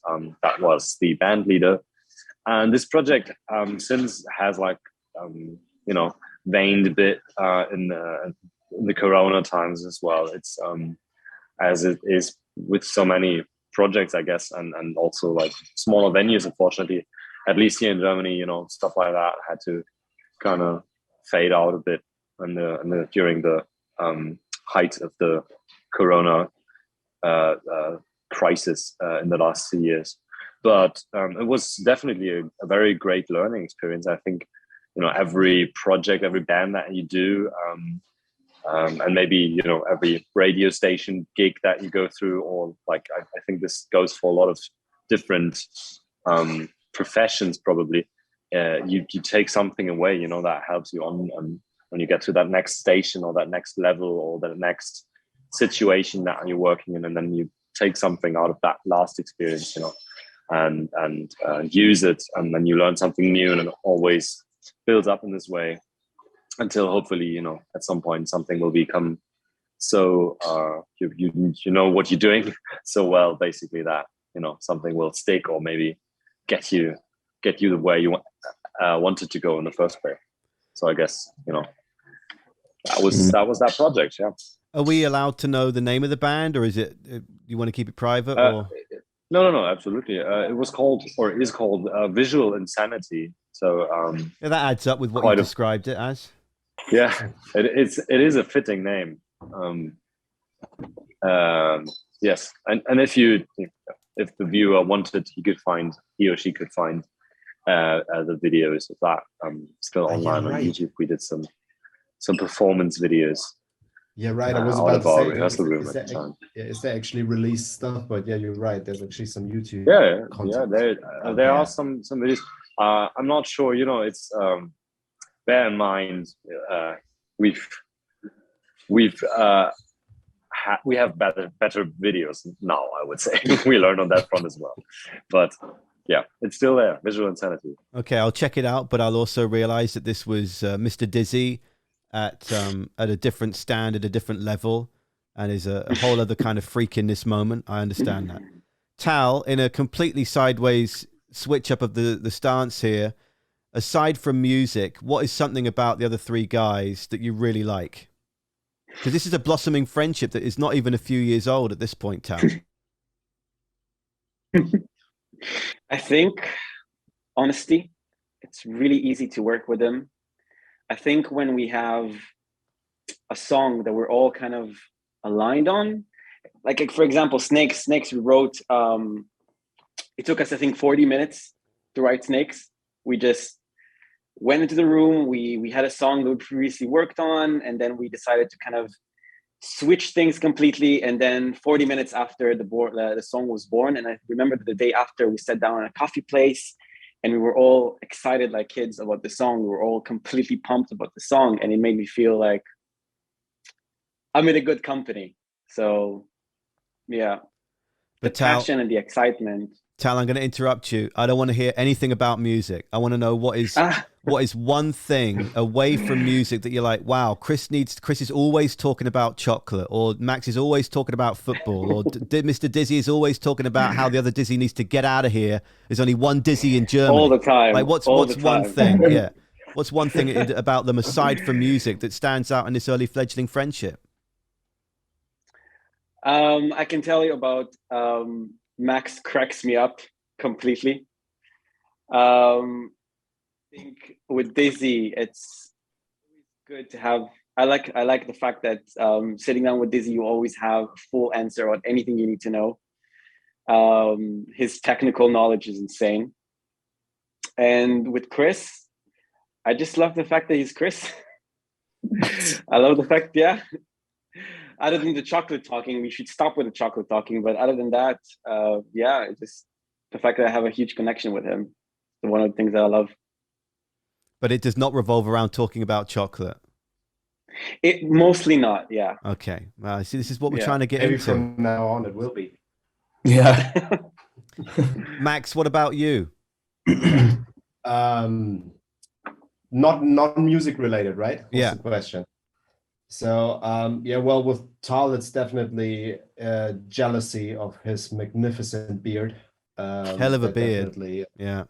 A hell of a beard, I have to say. Took me years, guys. I'm trying hard, but I'm not getting to that level.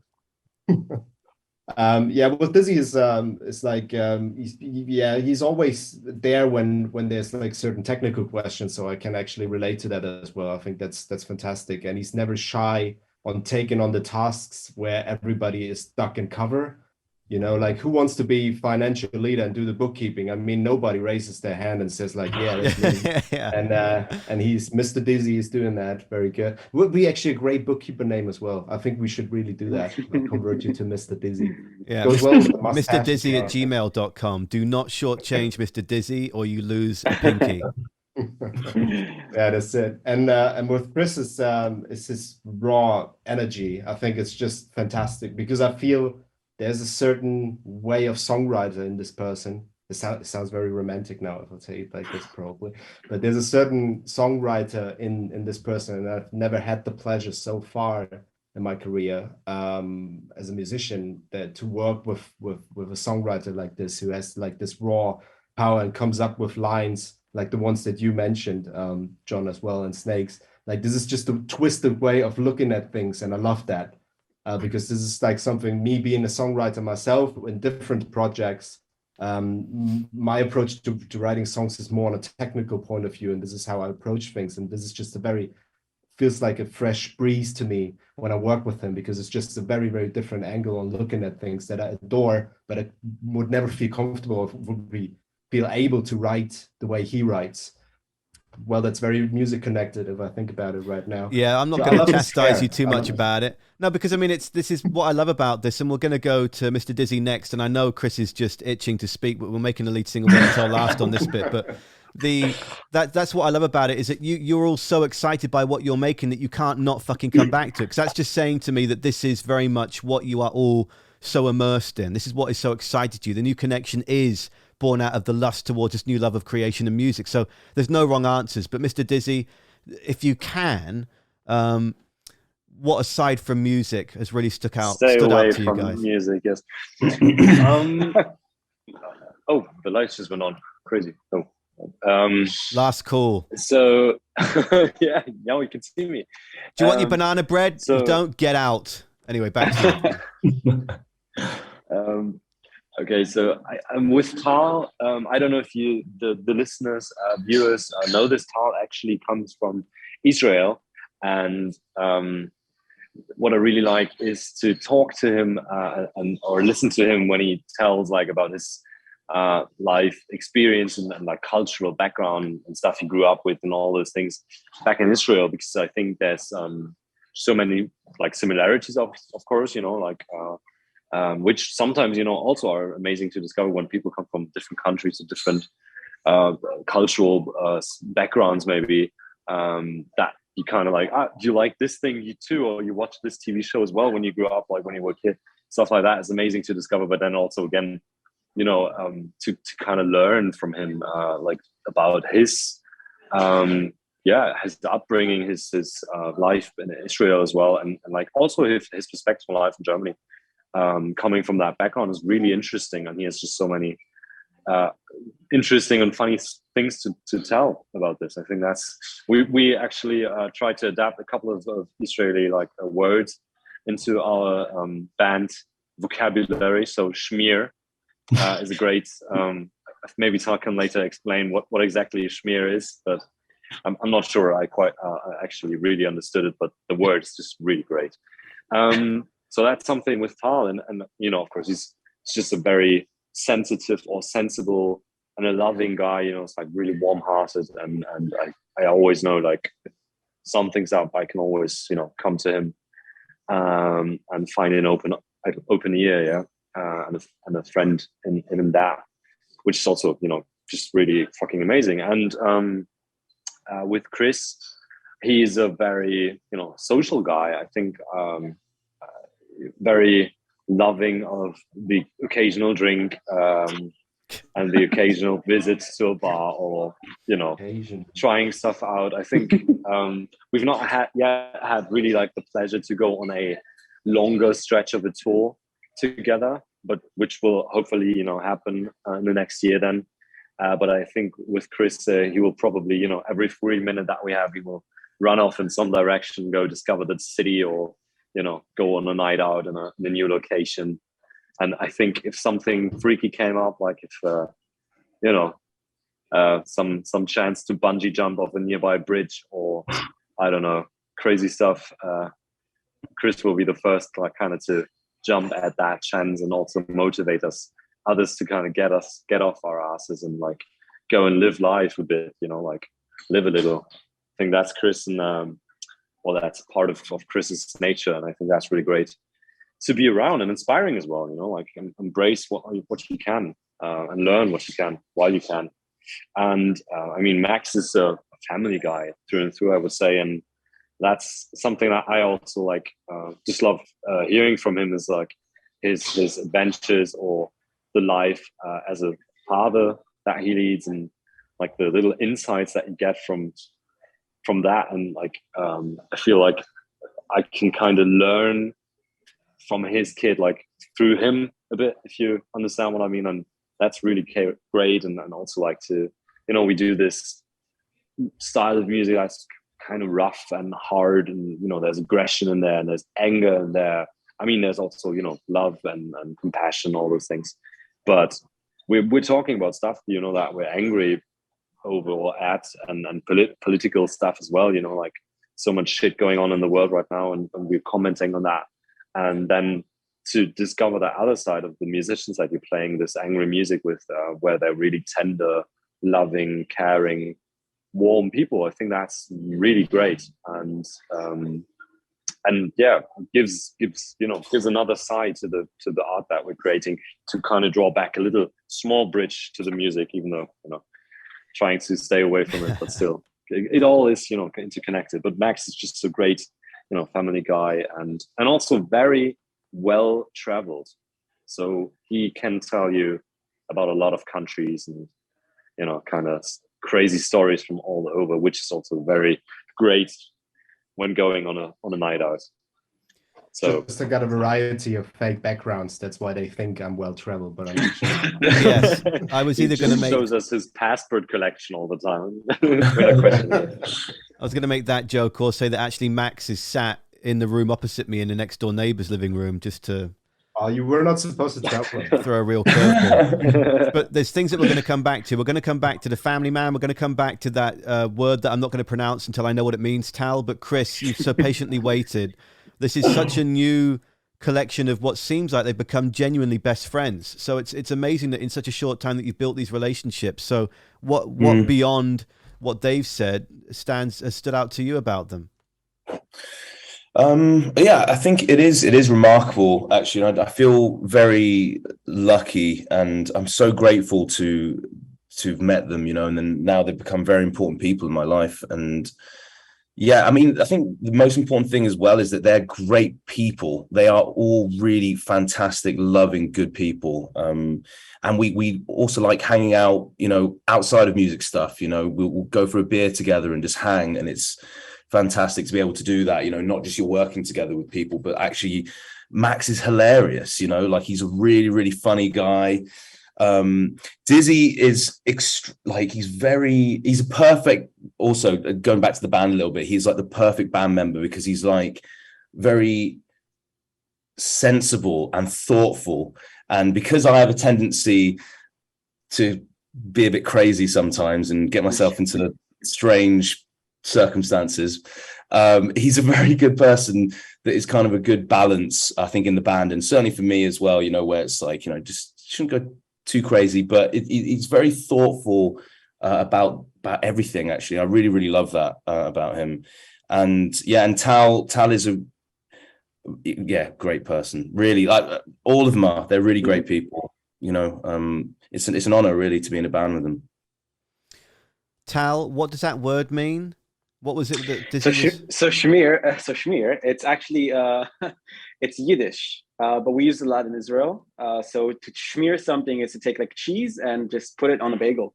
So shmear me is like take a cheese and put it on a bagel. Okay, that's shmear. Jody, if my partner Jody is listening while she works and cleans right now, Harley's probably playing Roblox or Minecraft or something. But when Harley now at night asks for his ragel with his cream cheese on it, we have to say "Schmear me a ragel." We have to say that. Yeah, be careful. It's addictive. It's addictive. It's every night. We'll have dinner. Then lately we've been watching baking shows after dinner, and Harley will always say, "I need a ragel. I need a ragel," and he runs and grabs cream cheese and a knife and comes back with it. And so now we're going to say, smear me a ragel." That's what we're going to do. She said in the chat, nice. Yes, okay, we're agreed. And then because Harley is 8 years old, and Jody and I have been together now we met right before the pandemic, and I mean like right before it. And there were moments when we were talking. I was verbal diarrheaing for at least 90% of every phone call, but we started off messaging each other, met online, and then it turned into phone calls that would be an hour, 2 hours, 3 hour, 5 hour, 6 hour. I think one was 7 hours that we spoke for one day, and just with them, Wow. them going around and doing whatever they're doing and always in the ear, and then getting home. I think, to be fair, the last 3 hours of that chat, Jodie was asleep. I was just walking around, you know, smoking a doobie downtown, like having a great time, telling stories about, you know, myself. And then I think after a while I heard this like, oh, what? And I was like, oh shit, you've been asleep the whole time. She's just put the most amount of ha-ha-has in chat you can imagine. So yeah, that's confirmation there. But what I've learned from, and Harley he just turned 6 at the time. Harley is now 8. And what I've learned from these two, she's been a single mum since the start with Harley. And Max, this is where I don't know, and we'll throw to you with your family and whatnot. But for Harley, what Harley has shown me is a lot of stuff that I thought I had left in my past, whether it's certain etiquette of how I was raised around how you eat meals or how you speak or when you can speak, or this, that, and that very old English style of, you know, just shut up and wait until you're instructed, kid. And so to be in a house where Jodie's allowing Harley to just completely figure out who he is. And if he wants to sing and dance at dinner time, he can sing and dance. If he wants to, you know, break out into a dance routine in the bath and then he's running around the house, whatever, I don't know, whatever it is. There's no don't do that. It's all just discover who you are. And I think that's so important and powerful. And this is where I think the cycle is going to be broken for some of the parenting styles. And not to say that they were wrong or bad, but they certainly, in some cases, did more damage than good. And my parents are wonderful. This is no shade against them. But Max, with your family, is it just the one kid? How old? And what have you learned from them? I mean, and tell us a good story about a travel adventure, will you? We'll do that. Yeah, I got a son. He's 3 years old, turning 4 this year. His name is Mika. And I've learned so much over the last course of the 3 years that I have the blessing of being his father. And he has an incredible mother too, who's very, very caring. And just having one child at home, being myself, a musician who's also touring up and there, and then having a second one with like a real child that needs caretaking, and it's quite a commitment. So I give all the credit to my wife for weighing that. But at the same time, I can completely relate with what you just said, John, from like the way how we raise our children. I think the cycle has really been broken because my parents were great too. But like I grew up in a very, very small little rural area in the middle of Germany. And it was still this kind of like, there's a certain way on how a successful life is defined, and it starts very early. And like the ground roots need to be set very early. You need to behave properly. You need to talk in a certain way. You need to go to certain jobs in order to be successful, like not being considered as a failure, basically, which is a super hard way of dealing with things. And I needed to break out from that on one point. And what I've learned from all my experience over the course of the years is like that I wanted to raise my child differently. I to be very open-minded and experience himself and discover the person he is. And obviously he's still very, very young at 3 years, but like there's I think there's remarkably a lot that like kids remember already at that age. Kind of like it's already quite defined already at that age who they might become in the future. I think it's the characters really kind of like is really visible already at this point, and I really wanted to give him all the space that he has. And I didn't really particularly grew up in a house of music, but he is certainly.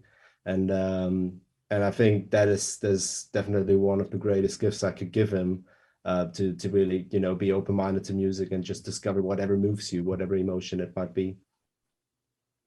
Oh yeah, and a funny travel story. Don't be sorry. No, when someone it's like being around a campfire and someone's just like, oh, I broke my leg once, and then everyone tries to better up the story. And then it's awkward when someone just says, tell me a story. Like you weren't prepared necessarily to, you know, to just have to dive in and pick through the memory bank of what sounds like 7 full passports you've had the last 15 years. But I actually recently had a story where, you know, when kids outsmart you, and this actually happens very, very early, apparently.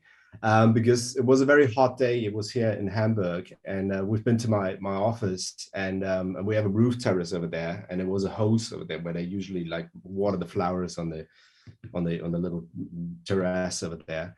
we went up there, and he's like, "Oh, I really want to play with the water because it's so hot outside." And I was just like, "Yeah, well, I was just dropping in to get some files, and I wanted to actually go home. We can jump in the pool there or whatever." And I don't have any spare clothes, so my explanation for him to deny his request basically was, "I don't have any spare clothes with me." Then I went inside to grab the files. I went back outside, and there he stands, bare naked, like stripped down completely. And he said, like, "Yeah, well, let's go then." And I said, "Okay, that's a good point, because the only reason I had was I don't have spare clothes. But if you don't have clothes on, to fulfill my promise here." Yeah, he's a smart kid.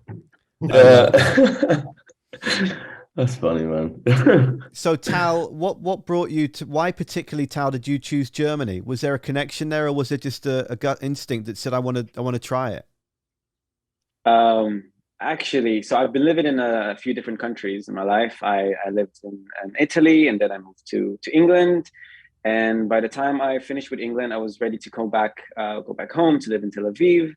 I thought, okay, I'm gonna give it a try, because I'm really addicted to traveling. I love living in different countries, absorbing the culture, meeting new people. But it's been like 5-6 years. Let's go back and see if I can go back to the roots. And then 6 months after living in Tel Aviv, I was like, no, I'm itching. I need a new adventure. I need a new experience.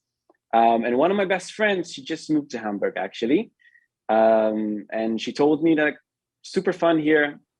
Good weather, good people, good beer. Come on over. She was lying about the weather, by the way. But all yeah. lies. Aside from the beer. Weather, it was a lie. Aside from the beer, weather was a lie. Yeah. Good people, good beer. I will go with that. And yeah, 2 weeks after, I was already with a plane ticket, moving in to her flat, sleeping on a mattress in her bedroom. And yeah, I just fell in love with Germany, fell in love with the culture, with the people, with the history, with the cities, with the architecture. And just it happened. And a few years after, I met my wife here in Germany and got married. And now I'm kind of like, this is home for me. How many languages do you speak, Tal? Well, Hebrew and English. Yeah. And a little bit of German. It's just so fascinating. It's just so, that's just bonkers to me, to live in so many different countries like that and to soak up. I've barely been anywhere in Europe. I mean, I went to Germany once when I was, I think 14, on like one of those 3-day trips to help you learn German. And we went to Phantasialand, which I don't even know if it's still a thing or not. I don't know where it was. All I know is the bus broke down on the way back and we were stuck on a mountain for a few hours. But we went over there to like be immersed in the culture, but we spent more time in Belgium and France driving through than we did in Germany. Like we spent 2 days traveling through French-speaking countries to get to Germany, and then be like, yeah, I've no idea what I'm doing. Okay, let's ride these rides and then come back. I think the school thought like the best way to learn a language would be like, I need these tickets to go on this bumper car, or I need this candy floss. But then we were all just like, well, I just point at it. I just need to go on this one. I want to do that one. So yeah, and actually that I've been meaning to say this since we started, because it came up right at the start and I was like, this is not necessarily right now, but we're an hour and a bit in here. So when I was at school and like doing GCSEs at like 15, 16 years old, my French teacher was also my German teacher, but my German, but he taught French. He basically just taught us German. So everyone failed French because he was doing the curriculum from 4 years prior that was aged out and it couldn't be marked. So we all got 0. But then when we went into our speaking exam that we could still get judged on to at least get a D or whatever, everyone was speaking German French.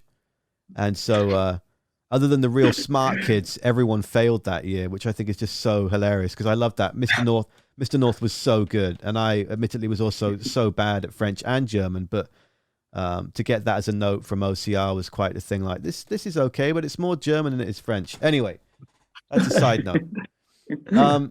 To bring it back then in the last few moments here, and thank you all so much for your time, because it's been over an hour, and we will have many more of these chats moving forward. Yeah, it has flown by. That's what I love about it. Thank you so much. Yeah. But thank you, John. The last things then really to tap into is we've got context behind Piggies and Snakes.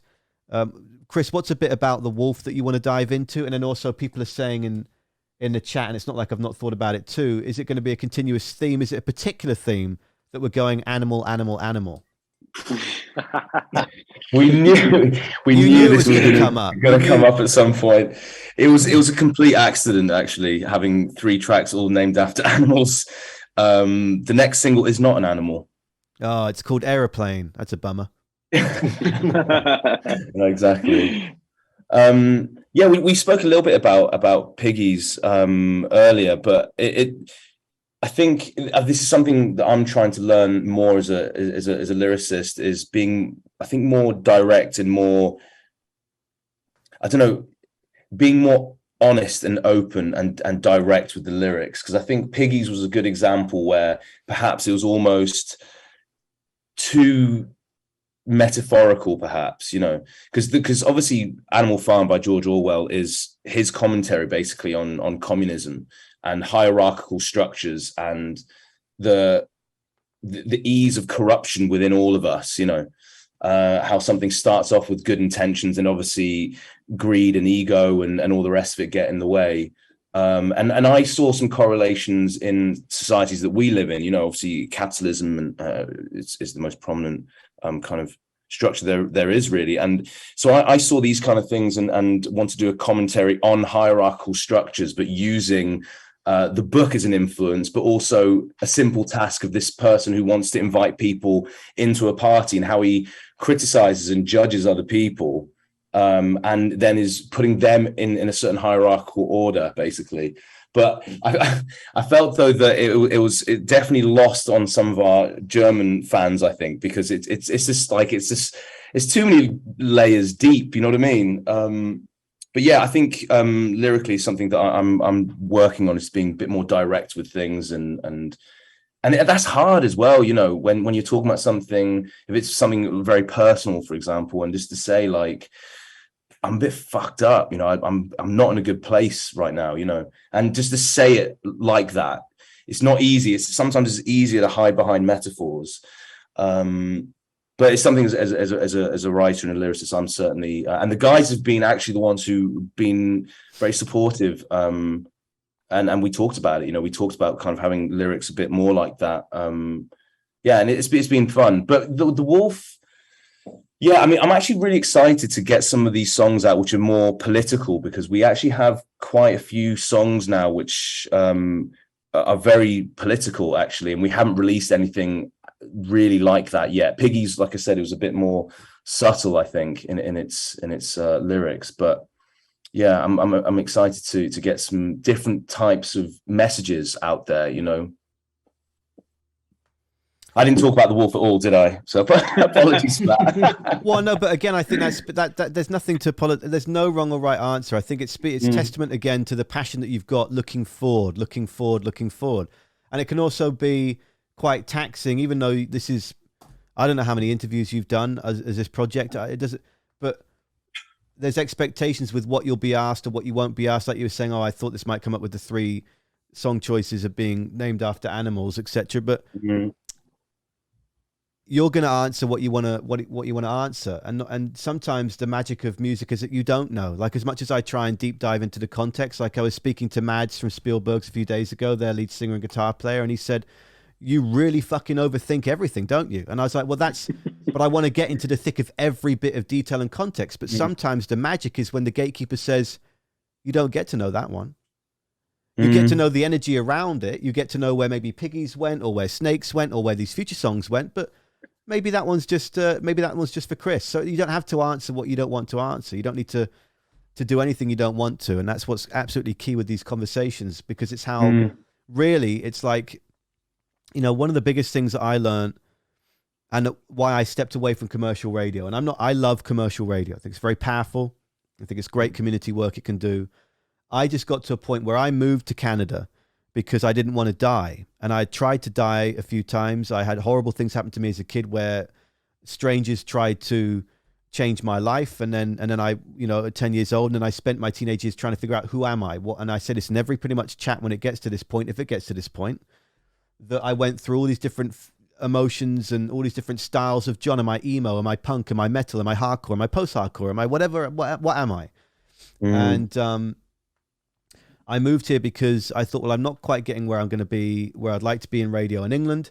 And I felt very stuck in a great support system with my parents and my family, who I miss a lot. But also sometimes you need to just step out of that box to truly breathe and understand who the fuck you are, and find some grounding and work towards what you feel you can be. And so the really long story short is that I'd spent 10 years in radio here, and it got to a point about 7 years in where I found myself finishing the midday show at 2, going to the bar and drinking for 8, 10, 12 hours until they were closed. And then I'd walk across the street, 'cause I live downtown, and go to bed, get up, rinse and repeat for a few years, because I was unhappy that I felt stagnant, that I was just clocking in, clocking out, holding up the next passionate person like me that wants to get in, or not getting a chance to grow. And I felt arrogant. I felt like I got into radio to try and justify my existence. Like I'm important now. I'm a big deal. I've got this show. It's doing really well. But then I started to feel gross by that, because that's when I felt that the art of what I fell in love with and why I chased radio for so long was lost through social acceptance, or everyone's got their own perception of reality within a community of like, am I a big deal? No, I have a really cool job. And that's it. I'm not special. I'm not some messiah of a city because I've got the most listeners or whatever. And that's a big reason why I stepped out as well. Because I was like, I don't care about having to be a fucking influencer, you know. And that's where radio, there's a very fine line in arts and entertainment. And even with artists like yourself, where you might feel, I need to. Now, Billie Eilish coming out last week and saying, please vote. Okay, there are levels of which you can influence. And I think when you've got a voice, to be cognizant of what you can do to affect change. Don't say who to vote for, but remind people, here it is, and maybe you should consider diving in and choosing your side. And verbal diarrhea, where I'm coming to and back around and into, is that you just got to be yourself. And as we grow and mature and we realize that I don't necessarily want to jive like that anymore, well, we can dance a different way. And so with you about to release all this, maybe we'll close it in and around this last few thoughts here, Chris and everyone. Tal and Max and Mr. Dizzy, is that with these new political songs coming, is there a thought of, now we're going to reveal the true PLAIINS and see how people jive? Or is it just like, nah, this is just, it is what it is? Because you've mentioned a few times, Chris, like, oh, German fans didn't quite understand the layers, but does that, I say this politely, does it matter? It's your art. No, it doesn't. It doesn't. But I think it was a nice reminder, I think, in a way, of being bolder. You know, I've been a songwriter for many years, you know, and I've always, like Bon Iver, for example, like I'm a huge Bon Iver fan, you know, and how Justin Vernon writes his lyrics, they're so cryptic in a way, you know, and that was definitely an influence for me at one time, for sure. And I think it doesn't matter, but I think it's my job to be brave and bold as the lyricist, you know, and I think that's important. I think like I mentioned earlier, I think it's sometimes it's easy to hide behind metaphor, but it doesn't matter. But in a way, being honest on paper makes sure that I'm even more honest with myself, because it's therapy, you know, and the more reflective you can be and more honest you are with yourself, there's only good progress that can come out of that, you know. But no, I think it's definitely not something like, oh, here's the real PLAIINS or anything like that. We are the real PLAIINS, period. You know, I think it's just nice on a lyrical standpoint to say, or just to get a different message out there. You know, we talk about everything. You know, really. I mean, there's only been 3 songs out so far, but you know, we talk about life, we talk about personal issues, we talk about views on society and where things are broken and what we're unhappy with, to relationships, to mental health, you know, to anxiety. I think there are no borders of what should be talked about in music. You know, it should just come from the heart. It should be without any barriers. And the Piggies kind of references, like I said, it was just a reminder for me to be braver and bolder with my writing. Awesome. I look forward to diving into more of these chats in the future as the career unravels. And I genuinely, like, I'm just so galvanized by what you've all put together so far, and the professionalism in how it's being rolled out as well is an added bonus. But even if it was just the songs, I think they're 3 really special songs. They've already shown such massive growth in such a short time. and cognizant of, you know, we've been speaking for an hour and 45 minutes at this point. Jesus, wow. And so, you know, I don't even want to know how flat Dizzy's ass is right now in that cafe. Like, we watched in Jackass last night when they did this fucking bonkers, I couldn't watch it, where two of them got, oh my God, they got plastic or plexiglass, and they put their penises, and they flattened it, and then they played table tennis on it. Oh my God. God.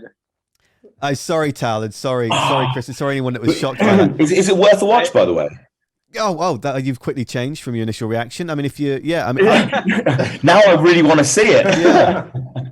I was see it in my dreams tonight. Yeah. I was like this, you know, when you sort of. That's Chris's adventurous nature for you, yeah. Yeah, right. Yeah. That's disgusting. Let me taste it, or let me try it. It's all. Yeah. Oh God, well, yeah, Jody. When we were flicking through Netflix, and we were just looking for something light and nothing too Stranger Things or anything intense right now, and it was like, well, this is what we watched a shit ton as kids, was Jackass. Like, let's dive in now in our 30s and see if it's still funny. Turns out it's still disgusting and extremely, extremely funny. But my point being, which I've now lost, that's why I got distracted earlier when I said Jackass, because that scene is still right here.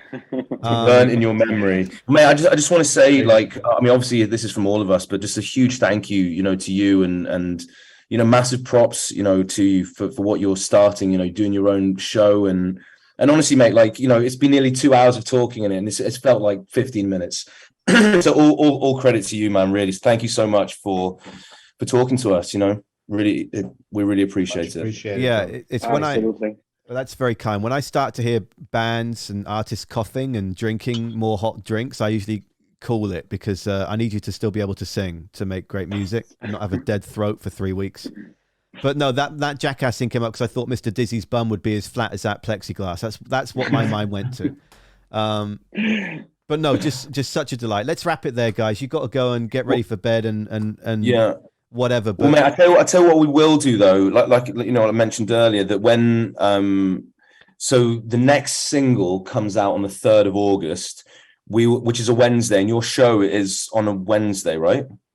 I do shows in and around when I'm stacking produce, so I can make a show on a Wednesday. Yeah, I can make that happen. Okay, no, I was just going to say, because you know, we'll send you the WAV, the just the file, you know, a day before, you know. So then then you can no, but then you know, if you would like, you know, you could play it on your show for the first time before the track even drops, you know. Yeah, I think that's an amazing. Thank you. I've been hoping to do that with bands. You're the second band to ever offer that. That's very kind. I think it would be sweet if we could have it be, because I'm obviously 9 hours behind you, so it could be like a 10 a.m. which would be, we'd want to make sure it's a few hours before stream or whatever, but we could organize it so that if it's like 10 a.m. my time, you guys could send in like a voice note or something to set it up, and then we could do that premiere through it, and that would be awesome to bring in some, I tell you, I've actually, do you know the band Spiral Drive? Yeah. So Raphael and I spoke maybe a year ago, and he's become legit one of my best friends. We WhatsApp all the time. He's such a sweetheart. He's so talented. And I'm trying to connect him with Psychedelic Porn Crumpets, who's one of his favorite bands, and he's going to Australia, and then hopefully him and Jack will team up. Because I spoke with Jack after I spoke with Raphael, and then told Jack about Raphael, and then Raphael likes Jack, and now Jack likes Raphael, and that's the other part. That's the other thing that I'm trying to build here, is like, when I speak with all you guys, and I think what'll be really cool is in a year from now, we bring you in and I introduce you to 3 other bands, one in America, one in Oceania, and one in around Europe. So then you can scheme and plan like-mindedly, maybe if you get along, how you get to these different parts of the world, because that's so crucial, is sensible, shrewd planning. Yeah, I'm getting all fucking like, I'll sit up straight now, but that's something that we'll do as well. But no, absolutely, we'll discuss what we're going to do with just you offering that. Spiral Drive, by the way, the guy that we're working with, who's mixing and mastering our music, he is also working with Spiral Drive and has been for I think a few years. So we basically have the same mixing and mastering engineer. Yeah, but they're fantastic, mate. What a great band. Yeah, you've got to watch their. I'll email it to you or Instagram it to you. They were at Little Big. I think it's Little Big Beat or Little Beat Big Studios in Luxembourg about a month ago, and did a live stream recorded straight to tape. I mean, this studio is like a multi-million-dollar dream wet dream for anyone that wants to do visual or sonic art. And they just released a full video on YouTube that I'll link you. That, my God, please do. They're so good. That sounds awesome. Yes, It would be so good. This is my plan. Okay, seeing as though you're all very kind and you seem to allow my verbal diarrhea to continue, but a plan that I'm willing to get, what I'd like to build towards in 10 years is to do a free festival down in Inner Harbour here and bring 50 bands for 3 days, all paid for and supported by, hopefully, is what was at Builds. You know, it's obviously a very ambitious and grandiose idea, but it would be so cool to have, even if it was just like a feature night to build towards that, if I could get somehow like you and Spiral Drive, and then I think Bexley out of LA, that this incredible, I'll link you, you've got to know Bexley. Amanda and Steve are incredible. This is like, Bexley are just such a fucking great rock band that is so exciting. I'll link you that as well. I'll send you a bunch of bands that I think you should check out. But yeah, thank you. I was just trying to search for them, but send it over, mate. That'd be awesome. Anyway, no, look, you already know where that's going. That's what would be awesome to do in 5-10 years is to do that. But one step at a time. You know, we've got to build our babies and build our projects, and we'll see where the future takes us. But either way, of course, mate, we would love to come over and do that festival in 10 years, mate. 100%. We'll work towards it. In that time, Mr. Dizzy might make friends with the other Dizzies and they could bankroll it. But they wouldn't get any shout out on the poster because it's not about them. It's about the bands on the poster. All right. Bill's saying in the chat, great interview. Great guys. Really enjoyed it. Thank you all so much for being here. Thank you, Bill. Thanks, John. Yeah, cheekily. That's amazing that there's been like 4 people chatting, but there's been over 50 people watching this, and I've never had an audience that big on the old Twitch. So that is very, very generous of you all. Thank you. Well, thank you very much, everyone, for watching. Yeah. Twitching a box said this has been a wonderful interaction between you all, enjoying it big time also. Thank you, CJ. Appreciate that. CJ with quite the name on Twitch, Twitching a box. That's CJ always gets the most interesting names. I think it was 69 Sacrifice 69, the last account, I think. Anyway. What a name. I love that. You are all awesome. Thank you for being so open. Thank you for agreeing to do this. And otherwise, this will never stop. We will go round and round and round, but I'm going to let you go and have a great evening over in Munich and Hamburg and all over Germany, and just keep being you. It's fucking sweet to make new friends. I appreciate it. Absolutely. John, it's been a pleasure. Thank you so much for having us. Take care. The pleasure was all yours. Ours. Combined. I'm going to boot you all out. See you next time. Have a great night. Bye. See you all soon. Bye, you too. Bye. How about it?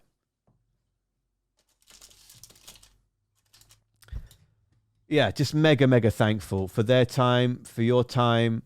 You know, if you want to dance the little Twitch dance with me here, I don't ask for this shit very often, but it would be so cool if multiple of you could just say anything in the chat, help those Twitch algorithm baby bots figure their shit out.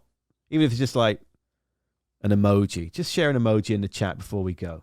Before we do go, though, if you've joined throughout this conversation, we can't not end it without playing the latest single and the song of the week, which is Snakes, and that video that was released today. Oh yeah, I forget that I have to zoom into 200% for you guys to see it, you old farts. Zoom out, back to regular.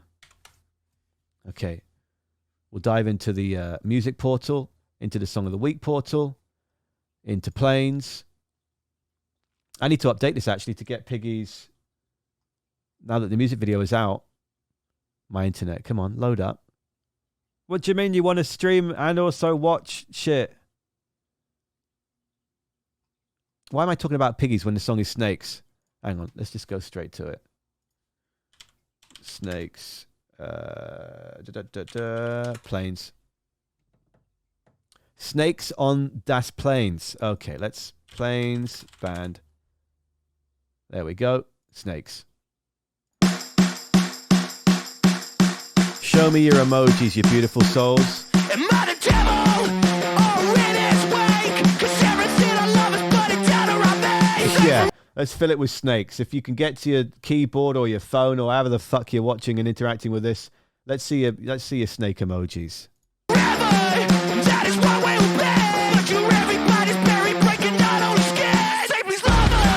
There's a light I can see, but all the streets are dark. I'm feeling more like a friend. Keep on climbing up the ladder to rage.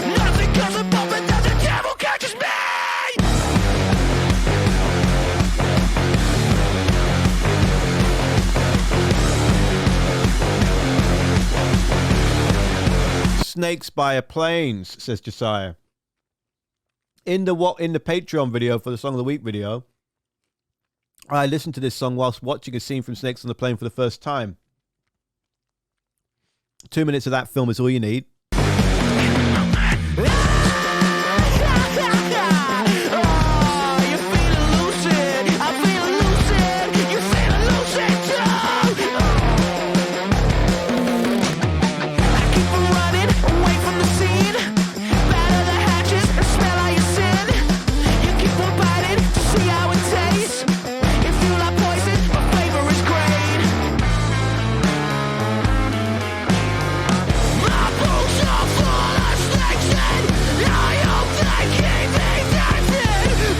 Show me the emojis.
Man, this band is so exciting.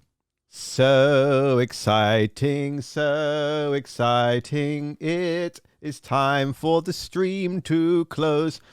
Thank you all so much. Josiah said I could see these guys touring with Wade Era Gallows, which apparently are still a band. Yeah. That would be pretty sweet. Bill, all the emojis, thank you. Josiah also saying that Snakes on a Plane is a great, terrible movie. I mean, the clip that I saw, eating a chocolate protein bar at the end of the stream was a better idea than at the start of the stream. That's why I did it at the end of the stream. Okay? Shouldn't eat chocolate before you perform. And this is performing, let's be frank.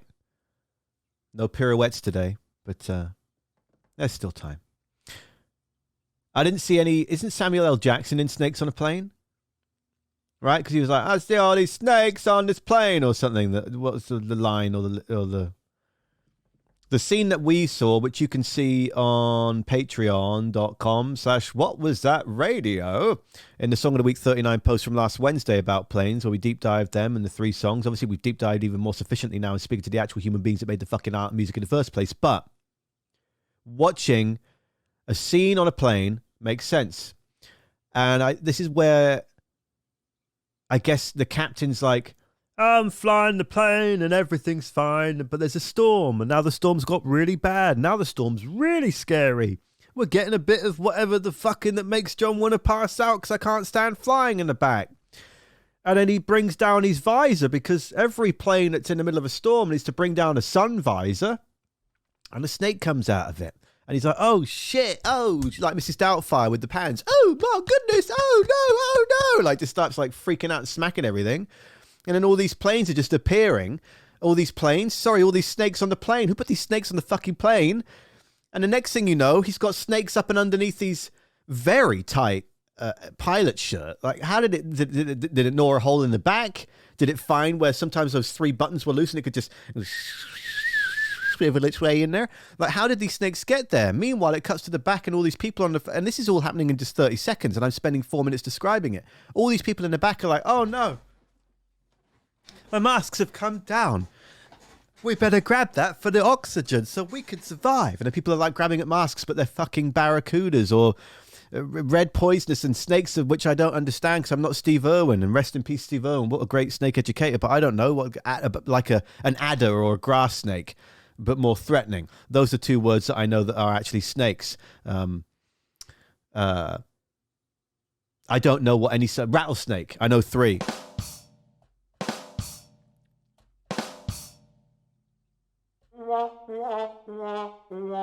Just pandemonium in the back. Then pandemonium, panda garden gnome is in.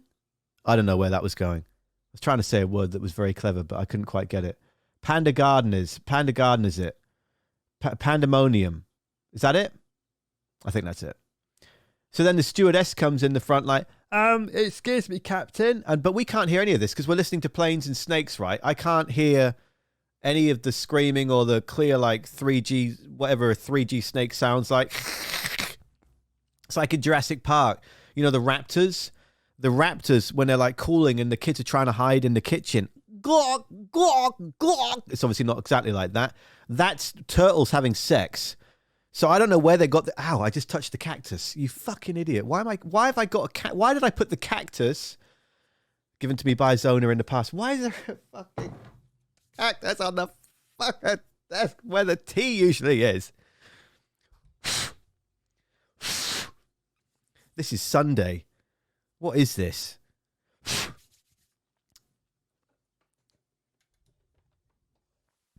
Help me. Help me. Anyway, fucking hell. She comes in and she's like, oh, there seems to be an issue with snakes back there. And he's like, don't look at me. I'm just trying to fly a plane and I've got 58 snakes somehow underneath my clothing. They're just comfortable. I got to fly. We'll let him snake a bit. We'll let him snake a bit. Jeez. Or as I like to say recently, cheese and rice, because people are into God, and I don't want to be disrespectful to Jesus Christ. Anyway, it's all gone a bit Pete Tong. Here's the next step, my friends, is that I will actually be back. Oh, I think I am actually back with a conversation tomorrow. We've got several conversations back to back to back, and sometimes you'll go a month or two without having any chance to converse, and then all of a sudden you get fucking everything. So in the events, I've not even listed all of these yet. Oh shit. I've definitely got cactus. What's the protocol with cactus? You just sort of rub it deeper in, or you try and pick it out. I'll let you know. So let me just check my email here. I'm not going to show you this obviously because I don't know if this music rep wants their email address out there. I'm speaking with the wonderful Jean Tuesday at 3 o'clock. Jean out of Toronto. Then on Thursday at 10 a.m., I'm speaking with Canadians stuck on planet Earth. And again, all these will be on twitch.tv/whatwasthatradio. Then hopefully this coming week or next week, I'm going to speak with the Lucas State out of London, England. Well, that's a lie. They're from Cheshire. I don't know why I said London. I think it's because like you probably, if you met me for the first time, went, and you're from London? Fuck. And you're from Toronto? Huh? Are you? In this huge, gigantian country? Everyone's from Toronto. That's the only city I know about. Sorry, it's not. I'm not aiming that at you right now. I'm aiming at the character that I've invented for the sake of the joke, so we're clear.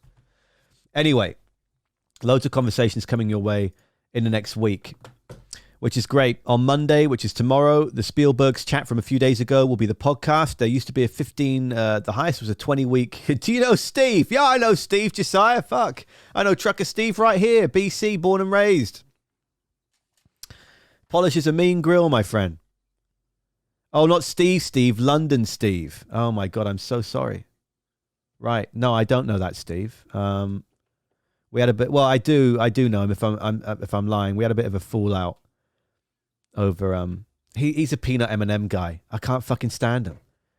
I said it multiple times, like, on my birthday you keep buying me peanut M&Ms because you fucking know I get multiple bags and then that you get the bag that you bought me, Steve. That's what he would do every fucking year for the infinite amount of years that I've known him, for at least more than the 35 years I've been on this planet.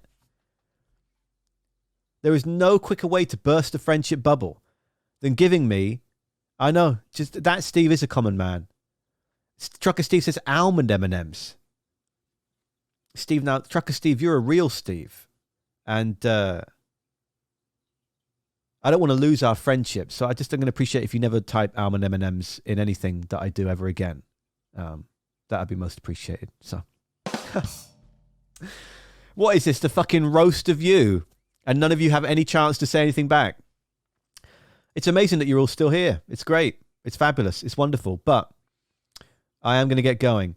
On the off chance that Original Cumo, I don't know if you're streaming today, but if you're into checking out an also goofy, freaky deaky soul who plays computer games, at least far better than me, but still, you know, I'm pretty average. I think Quentin would probably say that he is not average, but has moments where we're figuring out what, how, why. Check out Original Cumo on Twitch. Who else is in here that has a channel? Boopa Doopy. I'm going to connect with you and play some games in a little second here, but we won't be streaming. The rest of you, I don't know if you do any streaming or not. So, yeah. What about Smarties twitching a box? I don't mind Smarties, CJ. I don't mind Smarties. Listen, here's a little nugget I'll leave you with, which is that whatever you're into, chocolate-wise, and for the most part, as long as it's Cumo, I don't know what those are. Those freaky little fucking weird creatures with a body made of a heart. What is that? How do I make that bigger? Is that a rabbit from the future? It's an ADL heart, an A Dark Legacy. A Dark Legacy's channel. You think they are Umbreons. Okay, that's just opening up a whole new vortex of discovery. I don't understand what an Umbreon is. It looks cute, but it also looks like it would snap your neck in a heartbeat. Like, I love you, now you're dead. Right? Stream is over. Subscribe to my channel instead. Whatever. Cute, but menacing at the same time. Here's the trick, my friends. Whether you're into Smarties, whether you're into almond or peanut M&Ms, get some French vanilla ice cream, if you can, without pooping a lot. Some of you, I know, you can't do the ice cream. Go and find a good substitute, but that's ice cream, dairy-free, etc. But get some vanilla ice cream and take a good, generous 2 or 3 scoops, and then get a family pack bag of Maltesers. Open the top, and then put your hand in and try and grab as much as you can, like an excavator, trying to get ready to lay the foundation. And just, boom, in the bowl, right? Mix it up like marble slab, right? Don't go to marble slab and spend $58,000 on a tiny cup of ice cream. Get your own French vanilla from any grocery store around you. It's going to be about $8, all right? The packet of M&Ms is going to be about $6, including tax.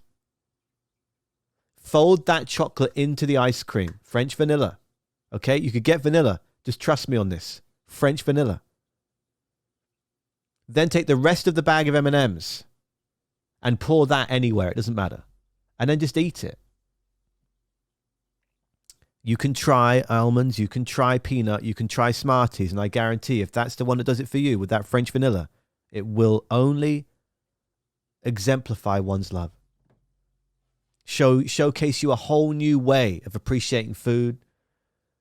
And to be clear, what you eat before you have that dessert will define if you shit real quick, if your stomach hurts for a few hours but you don't pass anything through, or if you have the most incredible turbo bunny 5-year-old sugar rush the rest of the day of your life. Do what you're going to do. But whatever you do with the rest of your day, and as always, please look after yourself and hope there's some fun and smiles involved in the rest of it as well, because we've got to cherish that positive. Until tomorrow. Wait, until Tuesday and Thursday. Look after yourself. Lots of love to all. And ciao for now.